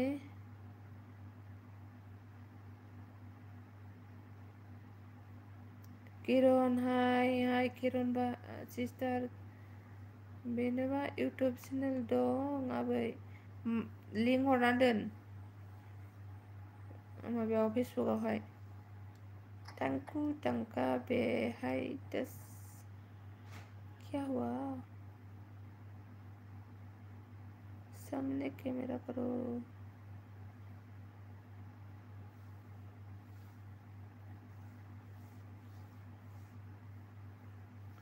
लाइक नहीं किया है तो लाइक कीजिए प्लीज सभी।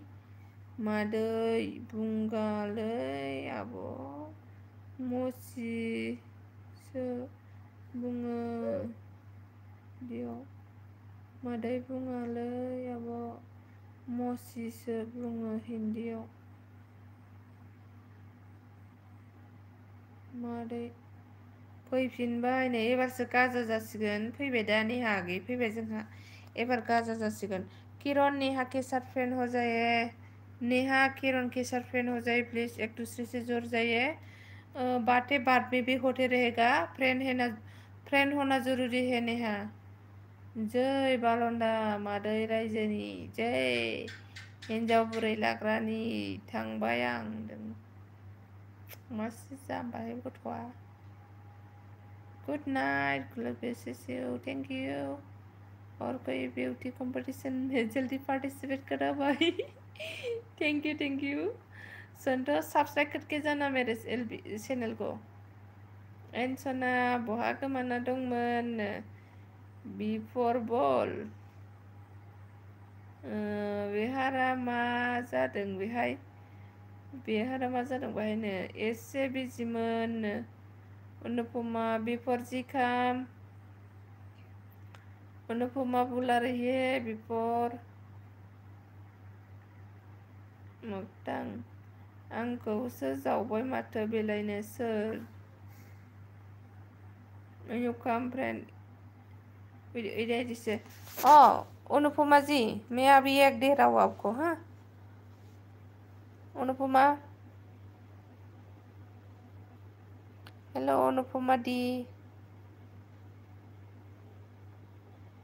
किरण जी अनुपमा चेक कर लो 292 था अभी 293 हो गया और कमेंट आपका वीडियो रनिंग चल रहा है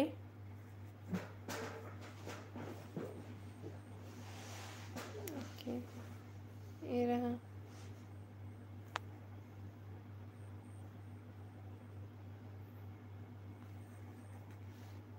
कमेंट कर देगा यहाँ पे नाइस लिख के देगा ये मेरा हस्बैंड का चैनल मतलब हस्बैंड का चैनल है ये हाँ अनुपमा हस्बैंड के आईडी से दिया है मैंने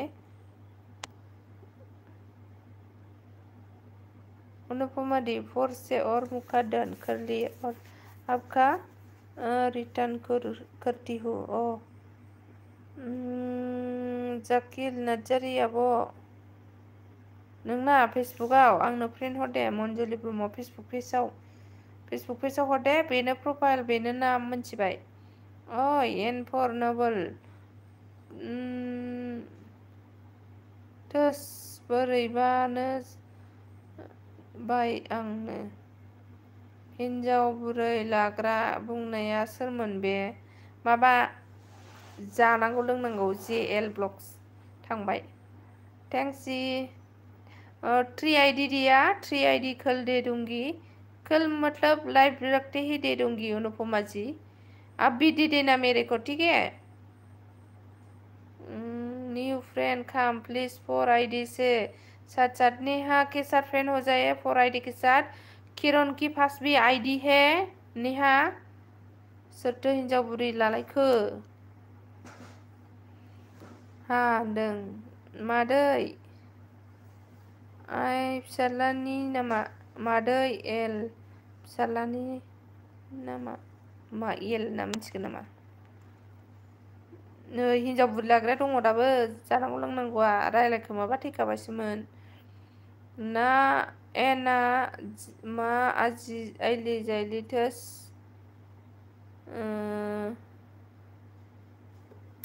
थोस दुगैहैथांनो मोनागोनाखि दुगैबायहाय मादैनि फिसालानि नामा मा नाम मादैनि फिसालानि नामालाय आंना फेसबुकनि नामा नार्जारिसो आबै फिसालानि नामा माबा नुपुर नामा नाम मोनामोनलाय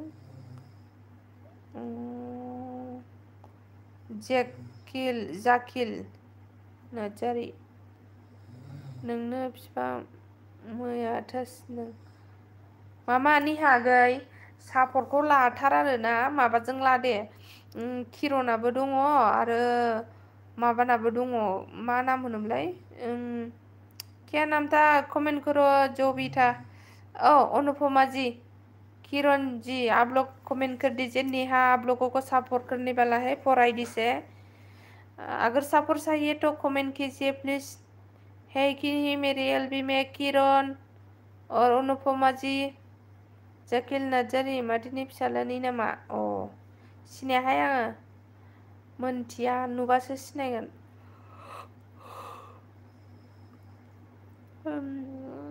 कमेन्ट हर गाबोनसो बेक हर खालामगोन दे इउटुबाव नायबानो नुगोन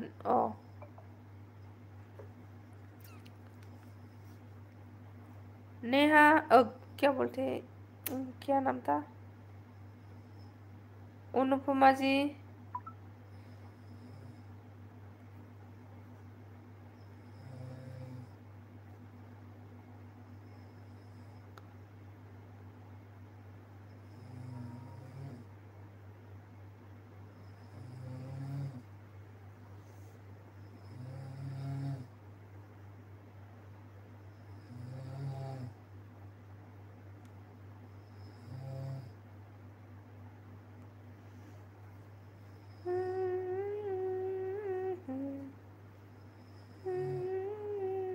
MK बाय चैनल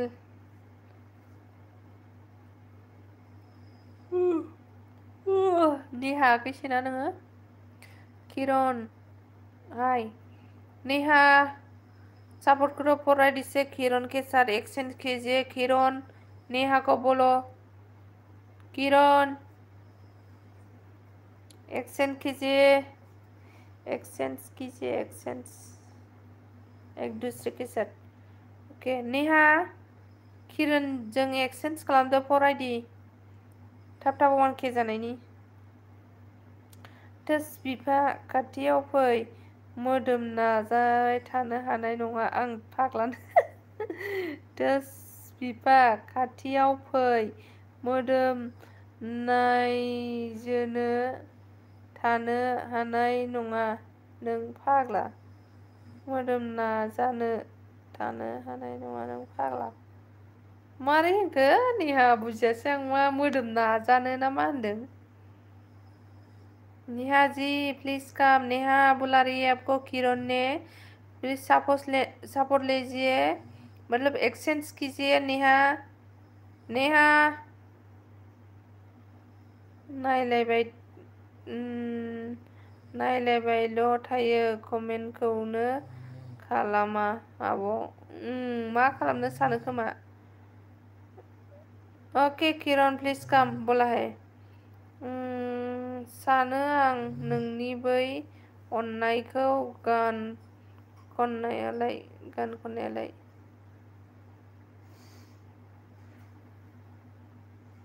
जे मिनिफैलायबाय नै खि गोराना।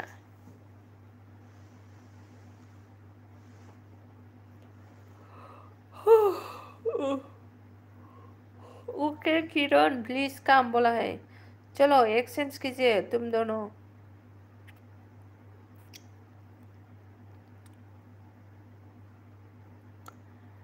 Kenapa mapa बुंनो सानो नों आंनि आं नोंनि दांसा सिरि सिरि मिथिया मानो उरां फारां गोसोनि जायो मानो गोजों जुदिमसो बारनाय बाराव नोंनि माबानाय जाना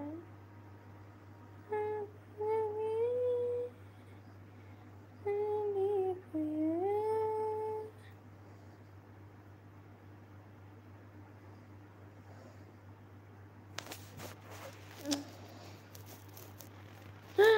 90% गया है मेरा।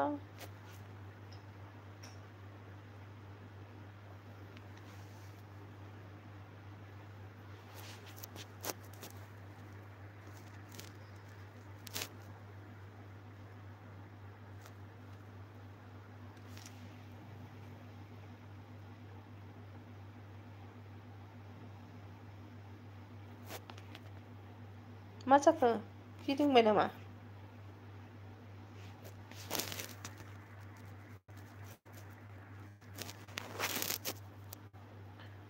नेट जोब्बाय ओमफ्राय हटस्पट लाबाय आं।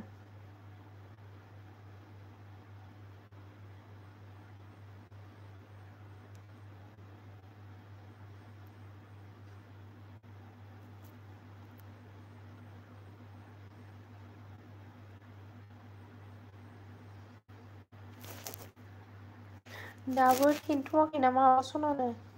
थेनथ'नो ओंखाराखै दिनै दाबो दे।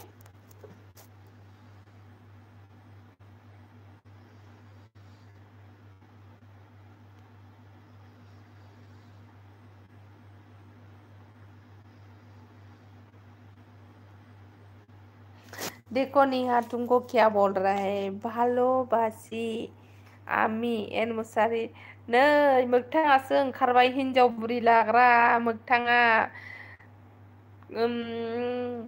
रोटी के साथ साथ सब्जी फ्री होननाया मोगथाङानो ओइ खि गोरान मोगथाङा हिनजाव बुरि लाग्रा हनै नेहाखौ बालुबासिनो मोगथां नेहाखौ लाबा मा जागोन मोनथिगौ नोङो? रोटी के साथ साथ सब्जी फ्री कोलगेट के ब्रश के साथ कोलगेट फ्री होननायसो जागोन मिथिबाय मोगथां लागायजागोनलै ओइ खि गोरान आंना कमेन्ट श' जादोंना जायाखै? जायाखैबा माथो Wow, đừng để test आजां गाजांनो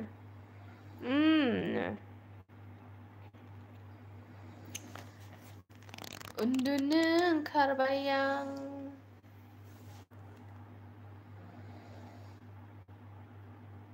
मा एसे फुंनाय नुदो सना नोंखौ फुंखानायबा आङो गुफुंखा दामानि फुंदों जि फुंदों मोदोम गिदिर दामानि जा जाखावदों आङो इमान जादों ओंखामफोरखौनो आं सिन्था गैला फुं दाफुं मिथिलां मामा आंना मा होनो जोंहा बिफरा लाखायोनो आंखौ जयन्थ माबा हौवा गारबा ना बिफा दहाय मा होनामोनलाय गेन्द्रा गारबा आं लागोन होननायानो नङामोन दालाय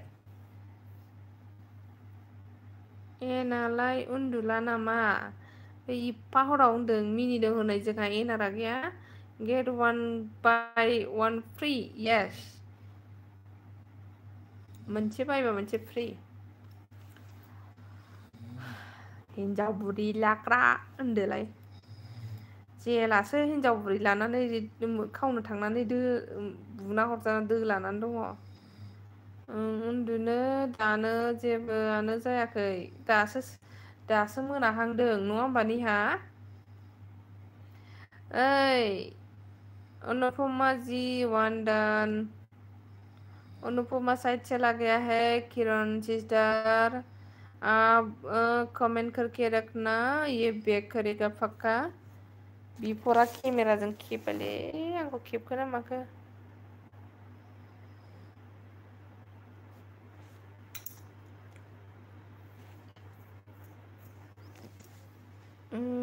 जायोलै आंना जो भी हो जैसे तैसे चलेगा मेरा तो भी मैं एक बात बोलती हूँ मक्तंग तुमको अगर होता है शादीशुदा को लेगा ठीक है आपकी मर्जी ये आपकी लाइफ है आपकी पर्सनल लाइफ है लेकिन एक बात बोलूँ मैं आपको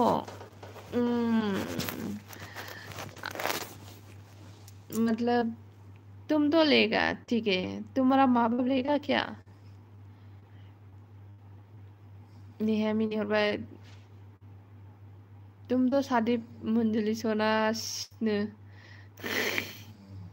Oh, दे एना बारलाबगासे हागबाय नामा उन्दुनाया अनुपमा दी 2 ID से डन सारे के साथ हो गया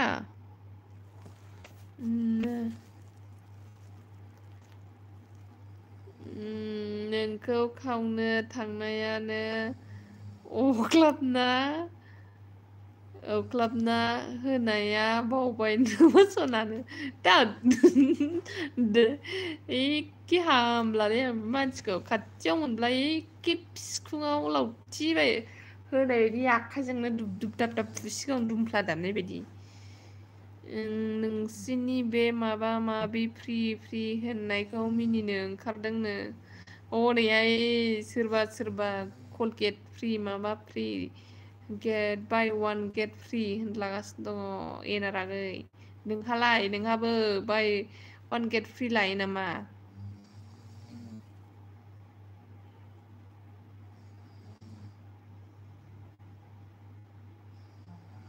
आं जाफुंबायलै आं दुखु मोनथारबाय हामफिनबा हामसिगौ आङो एखे खननै अपारेसन जाबाबो हामा फाग्लासो हामनायनि मुलि दं नामा सोरनावबा खोन्थाहरलाय आंनो आयौ थाम्फैया नै थाम्फैया 3 AD से रानी किसको बाबा क्या हो गया किसको 3 ID से रनिंग है जी 9 लोग है कौन है मेरे को सभी CID की तरह CCTV कैमरा की तरह देख रहे हैं प्लीज जो भी हो मेरे एलबी में कमेंट कीजिए और लाइक नहीं किया है तो लाइक कीजिए सब्सक्राइब नहीं किया है तो सब्सक्राइब कीजिए प्लीज जल्दी से 1K बना दो मेरे को अगर 1K हो गया तो फिर मैं आप लोगों के लिए गिव अवे वीडियो लेके आएगा,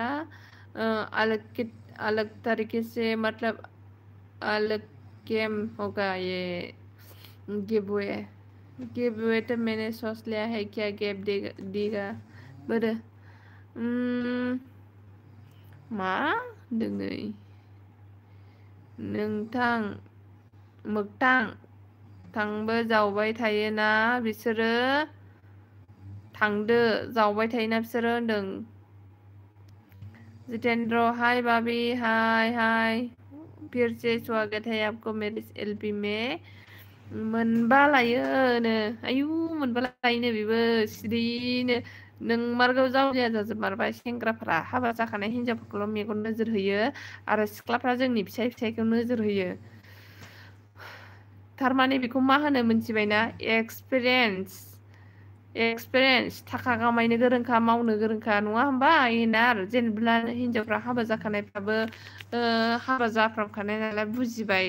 सेंग्राफोरजों मोजां एक्सपिरियेन्स गोनां संसार जानो हाबाय, नङा होमबा?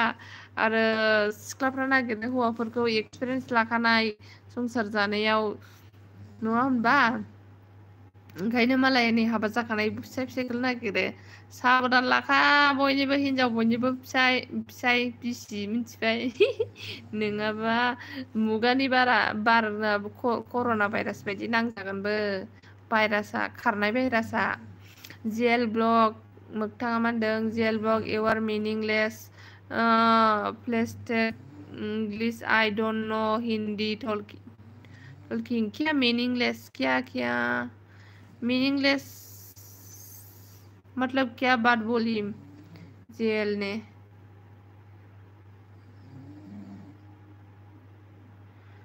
ओंखामखौ हराव जानाङा सना, सानावल' जा, अब्लानो हामगोन सना। दे गाबोननिफ्राय जाला आङो।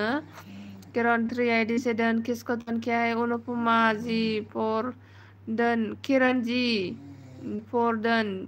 प्लीज चेक आवर सभी आईडी से ऑल है। ओह, किडनी से किया अनुपमा डी बोला है। अनुपमा किडनी आईडी से किया है बोला है। जेल मिनी में, हाँ के डन। प्लीज चेक करने के लिए बोला है। के 3 किरण 3 से डन प्लीज चेक। से होनदों नै बेहा खाफाल हमलायथारदों आरो ना। किरण जी 4 से किया है। मंजलि सना बिदिया जाखायो। 4 से रानिंग भिडिअ रानिंग हो रहा है। ओरैनोबा दासो 17 एस जादों। 101 एक्स खालामनांगौ। 17 जन जादोंनो बेना, एक्सआ दासो 101 जन खालामनांगौनो। किरण जी आवर सभी आईडी से ऑल है। ओके बोला है। हाँ के मुझे पता है दी। अनुपमा, सॉरी, हाँ अनुपमा एन मुसाहारी के पास भी, एन मुसाहारी ब्लॉग के पास भी 4 आईडी है। उनसे भी एक्सचेंज कर लेना। अनुपमा नेहा, अनुपमा ब्लॉग से एक्सचेंज कीजिए। एक्सचेंज करना जरूरी है। सपोर्ट करना जरूरी है। स्टोरा मा होनोहाय समावहाय?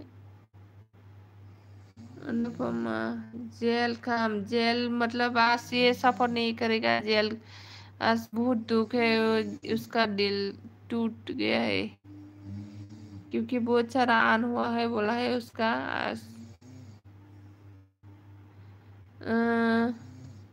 एन मुसाहरी के साथ फ्रेंड है कि नहीं Anupama? Please comment.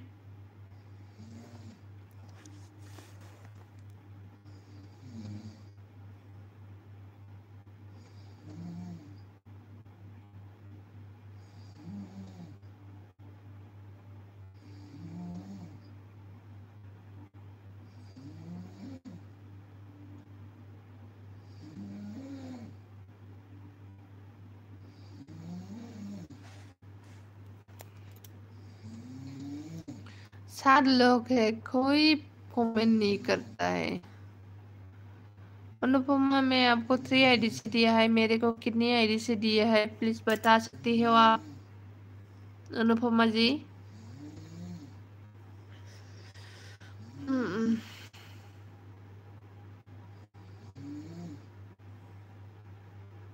Assalamualaikum Begum Sahiba.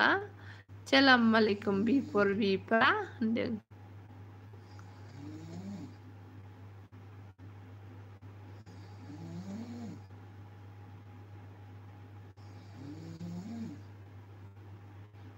Sona gawan aha mas para tangan.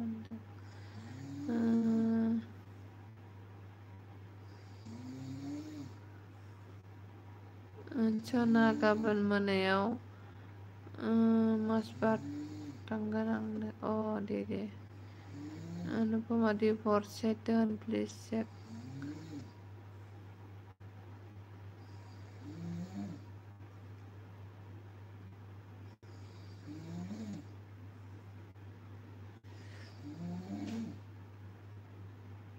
मैं पाकिस्तान से हूँ.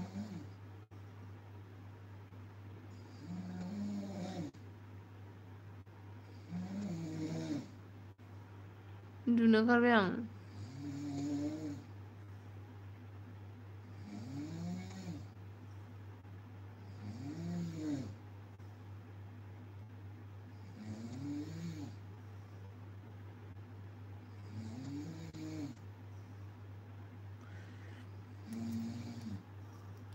एनजी स्टार्ट कीजिए सर से. हाँ करो एनजी भी करने वाला है. मतलब नेहा मुसाहारि बे मोगथां by one get one free बुंनायखौसो रोङा मा फरायगारदों जेल ब्लग आं लाजिबाय रायलायनो गोसोब्ला इंलिश कमेन्ट खालाम आंजों इडियट्स. ओइ बिदि नांलायनो मोना दे आंनि कमेन्टआव. बे ओरैनो जास्ट जकिं. नोङो लाइफखौ एन्टारटेनमेन्ट बानायनो थाखायसो जकिं ना मोगथां. आंबोथ' माबाखौ होनदोंना जेलखौ होनदोंना आंबो दा होनदों दाख्लै हिनजाव बुरि खावना लायनायाबा फिसायजों बुना हरजादों होननानै बेबोथ' बेस्रा गाज्रि मोनाखैना. जकिंसो बियो जास्ट मोनथिबायना मोगथां आगै बेबायदि माबा साननो नाङा. बेथ' रियेल नङाना बेलाय ओरैनोसो जंखायनाय जकिं जास्ट बोरैबा इन्टारेस्ट जागोन बिदिसो आरोना. गाज्रि मोननाङा मोगथां आगै. थरिना नों हिनजाव बुरै लागोन नामा जाम्बा बिदि साननो नाङा आरोना. थोस एन बुरिखौनो अनोलांनो हनै मालाय माबाखौसो अनोनो बिफराहाय जोंनिया नेहा बुरिखौसो एन बुरि होनदों नालाय. विकास आ गया है मेरे एलबी में. विकास वेलकम मेरे एलबी में. थैंक यू आने के लिए. एनजी मैं कर रही हूँ. नेहा आपको सपोर्ट कर रही हूँ. मासबाराव मा लांफैनोलै एन फ्रेन्ड होनदों. सारादु दंनो अ होनदों. गुमैनि बिदानि होनदों. मा जादों हांलाय होनदों. नै गाज्रि मोनलायदोंनो बाय वान गेट फ्रि होननायखौ जेएल ब्लगा होनदोंमोन ना दहाय मोगथांखौ जोङो जंखायदोंमोन ना नेहाखौ लानो होननायखाय. ओमफ्राय बाय वान गेट फ्रिलै होननानै बुंहरदों नालाय आङो होनदों नालाय रुटि जाबा ओंख्रि फ्रि होननायखाय आरो जोंहा जानांगौ लोंनांगौआ होनहरदोंमोन आरोना. बाय वान गेट फ्रि होननायखौ दुखु मोनदोंनो जोंहा मोगथां आगैया. ओंखायनो होनदां मोगथां आगै गाज्रि मोननो नाङा जास्ट जकिं. इयो लाइफखौ बोरै आंनि एलबिखौ इन्टारेस्ट खालामनो थाखायसो जों जकिं रायलायदों होनदों आरोना. स' गाज्रि मोननाङा जों खि गोरानजों मा होनलायो जोङो. गाज्रि मोनलायनाङा ना.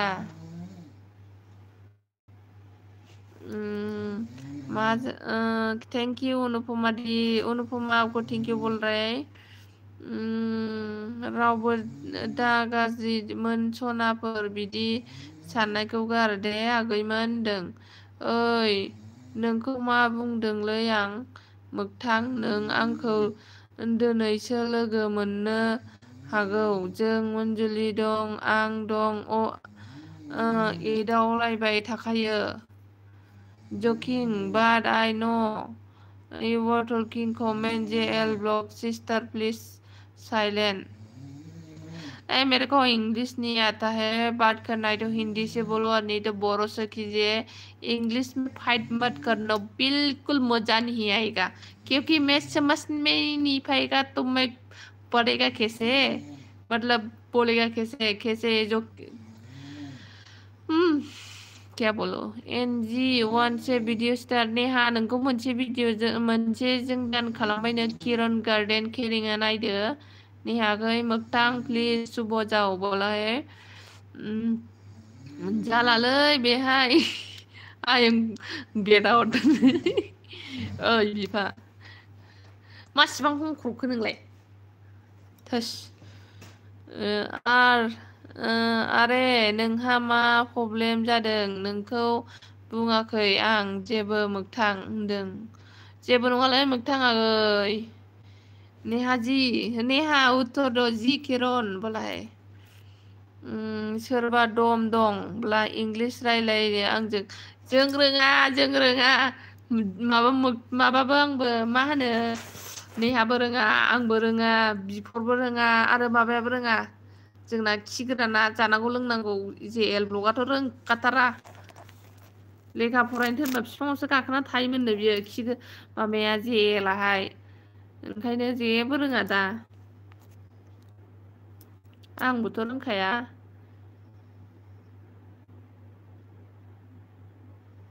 गोदो लेखा फरायनो थिनबा बिफाङाव गाखोना थाबाय नोङो जेल ब्लग दाना इंग्लिश माबा इंग्लिश लिरना हरनायखौ बुजियाखै नोङो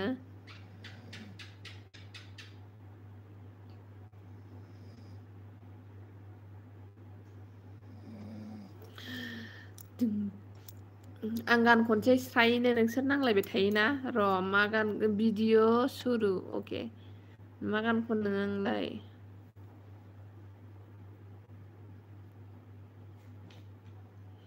आंबो रोङा जोंनिया बिफायाबो रोङानोहाय दे नोंसोर रायलाय दा थादो आं थांनोसै आरो बिदि लाइभआव फैला दे आं दिनैनिफ्राय ओइ आं नोंखौ माबा होनदों नामा नोंसोर सानैजोंसो जालायदों आंखौलाय मानो गेजेराव लाबोदों साफा खारसनहैजोबगोन आं नोंसिनावहाय मोगथाङावबो नोंनावबो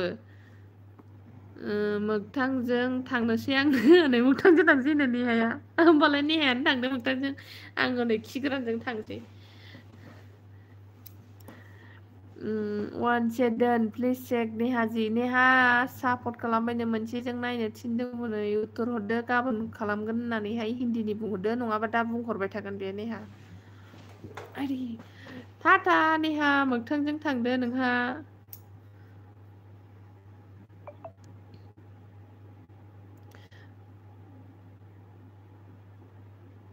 नाङा आंनोनो नांगौआनो नोंसोर इंलिश मिडियामाव फरायनाय मानसि नांलाय जोंहानो ओइ बर' मिडियामाव फरायग्रा मानसिलाय आंबो बर' मिडियामावसो फरायनाय ओइ जोंहा बर' मिडियाम फरायनायजों फरायनाय नै मेनख'आ दावराव हायसे था होनदों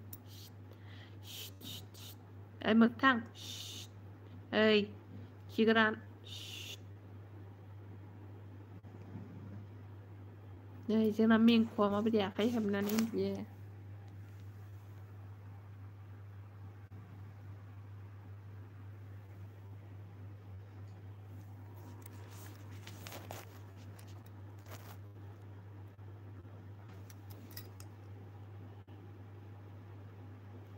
जोंहा सानैजों लालायसैलै बर' मिडियामजों मिडियाम दे नै बिरलांबाय पेरासुट लानानै जोंना बिफाया नङालै सालथे प्लिज जाबाय देनो बेसो दा निमाहा बिलाइनायासो आसल खोथाना ओइ खि गोरान निमाहा बिबाय सालथे होनबाय नै आयदै आखाइया टु से भिडिअ रानिं जेल ब्लग सना प्लिज दुखु दामोन किरण नेहाजी नेहा उत्तर दो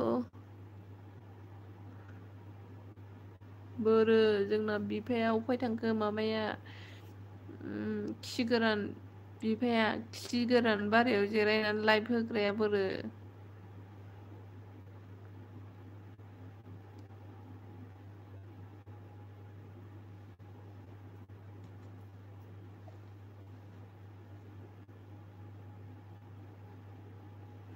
जेएल ब्लग सालथे सरिनो सरि दै आं दिनैसिम बिमा बिफा जोंबो बिदि बुंजाफेराखै आं थांबाय दे दिनैनिफ्राय आं रावनिबो लाइभ नायला दे बाय बाय मा होनबावनो खुगायाव एन्सार गैला आंनाव मा होनो होनदो नोंसोरो दे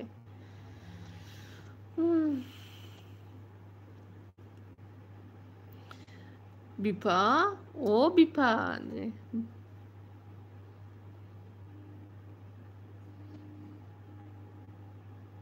उन्दुनो ओंखारनाया खारलांगुलायबाय हा बिसोर नांलायनानै अबेबा खालामखो थफ्ला जुबनानै खालामबाय जेल सना प्लिजनो ओइ मोखां दोलानाय खि गोरान मा होनबाय थादों नोङो हिनजाव बुरि लाग्रा मोखां दोलानाय हिनजाव सिखाव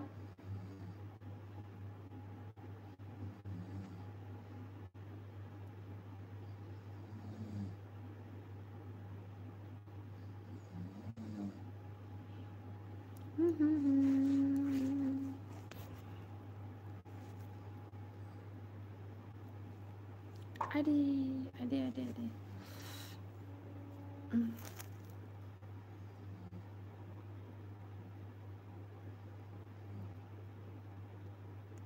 फैदो सोर सोर थांनो नोंहा सोरखौ सोरखौ लेंगासिनो गारि लालायनासो फैबावदों सोर सोर थांनो होननानैहाय र' नोङो किरणखौ गाबोन बेक खालामगोन होनना बुंहरदो सना आं थांनो बादो किरण किरण है कि नहीं मेरे एलबी में किरण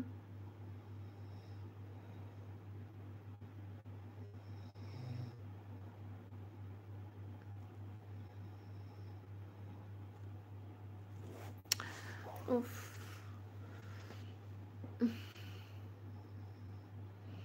एन सना लेंहरफिनदोनो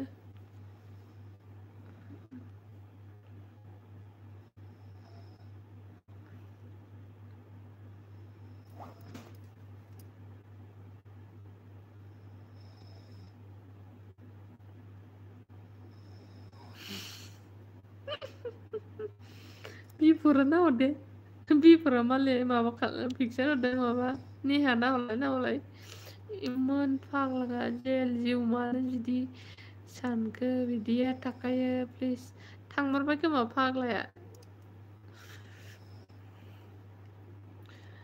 बिफोरा नाहरदो मालाया मा जादों बेहा मानो हस्पिटालाइज जानानै बाव जिरायनांखो बेयो बिफोर मा नांनायनि हस्पिटालाइज जाहैखो बियो सोरजों बुजाब्रबखो हिनजाव खावनो थांबायसोमोन नामा बेबो मोना गुनानो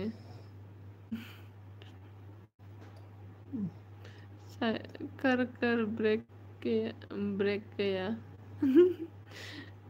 साइकिल चला रही है किरण आपको नेहा ने बोला है कल बैक करेगा आज ज्यादा एमबी नहीं है और मेरे एलबी में भी ज्वाइन रहना है इसलिए कमेंट छोड़ के आने के लिए बोला है नेहा ने बोला है कि कल पक्का कर देगा सारा आईडी से ऐसा बोला है किरण जी ओ खि गोरान लांदां लांदां मोनदों आंनि गोसोआ खि गोरान गैयैखाय आंनि एलबियाव होनदो ओइ खि गोरानलै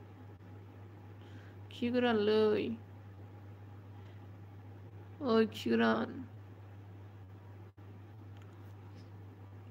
सेंथारा मासिबां गाज्रि बेलाय दंथारो आं मिथिखाथारगौ सें नेहानो ला गेसाय मोनलायदों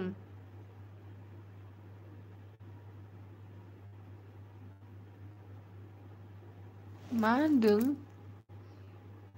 नेहानो ला गेसाव मोनामदों थोर नेहा जितु आइडिसिडेन्ट प्लिज चेक फाग्ला बिफर बालन्दा होनदों हिनजाव बालन्दा आंना आब' बुहुमखौ वर्ल्डखौ मा बायदि सानना नायग्रासो टेक्न'लजिसो दे आगै दे साइन्टिस्ट दे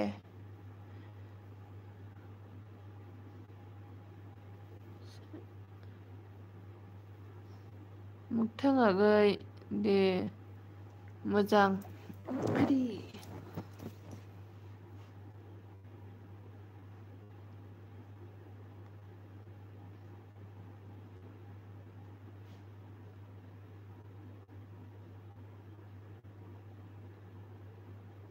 ओके मंजुली जी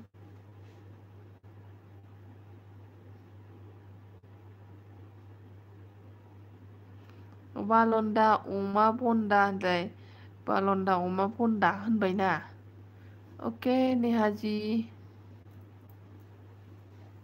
हामा सना बिदि बुंनो बिफर सरि दे एन मुसाहारिनि जानानैनो नै मालाय बिफा साइड लालायबावोसो नों बिदि निहाखौसो खुदुं हरबावदों नोङो सौनो नोंखौ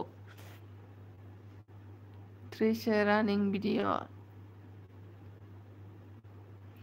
खिगोरान खिगोरान ओइ मोखां दोलानाय हिनजाव बुरि लाग्रा खिगोरान आंनि थाखायथ' फैदो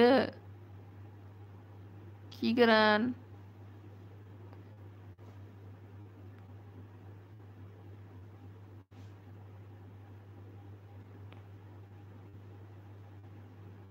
खुदुं हरबाय हनै मालाय निहाबो ट्रेस रानिं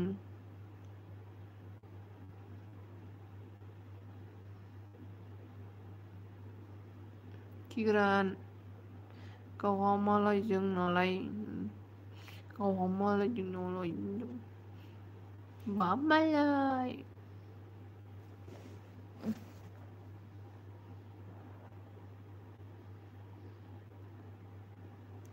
आंखौसो खुदुमबाय नामाब्रा बिफर सालथेयालाय नोंखागौ बे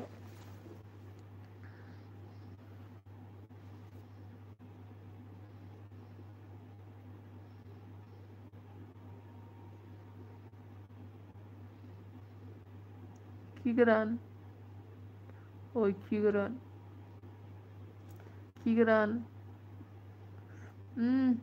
बिफर आंना दंखायो मोगथां दंखायो होननाय मिनिबावबायसो ओमफ्राय निहाया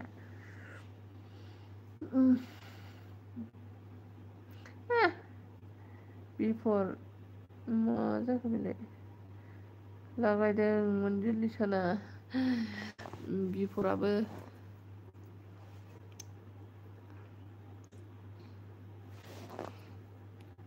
ओइ खिगोरान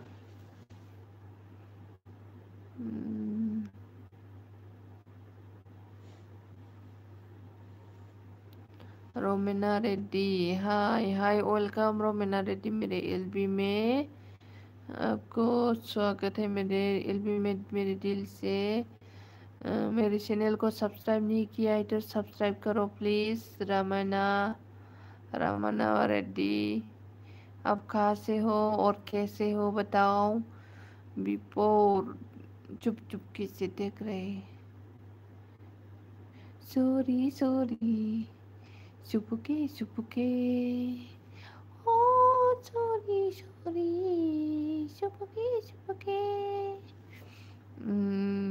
how are you I'm fine or you and thank you किरण ब्र ओइ माबा मोगथां बेजों इंग्लिश रायलायहरलायब्रा आं होननो रोङाखिसै अर इउ होनलाबायबाय आङो नै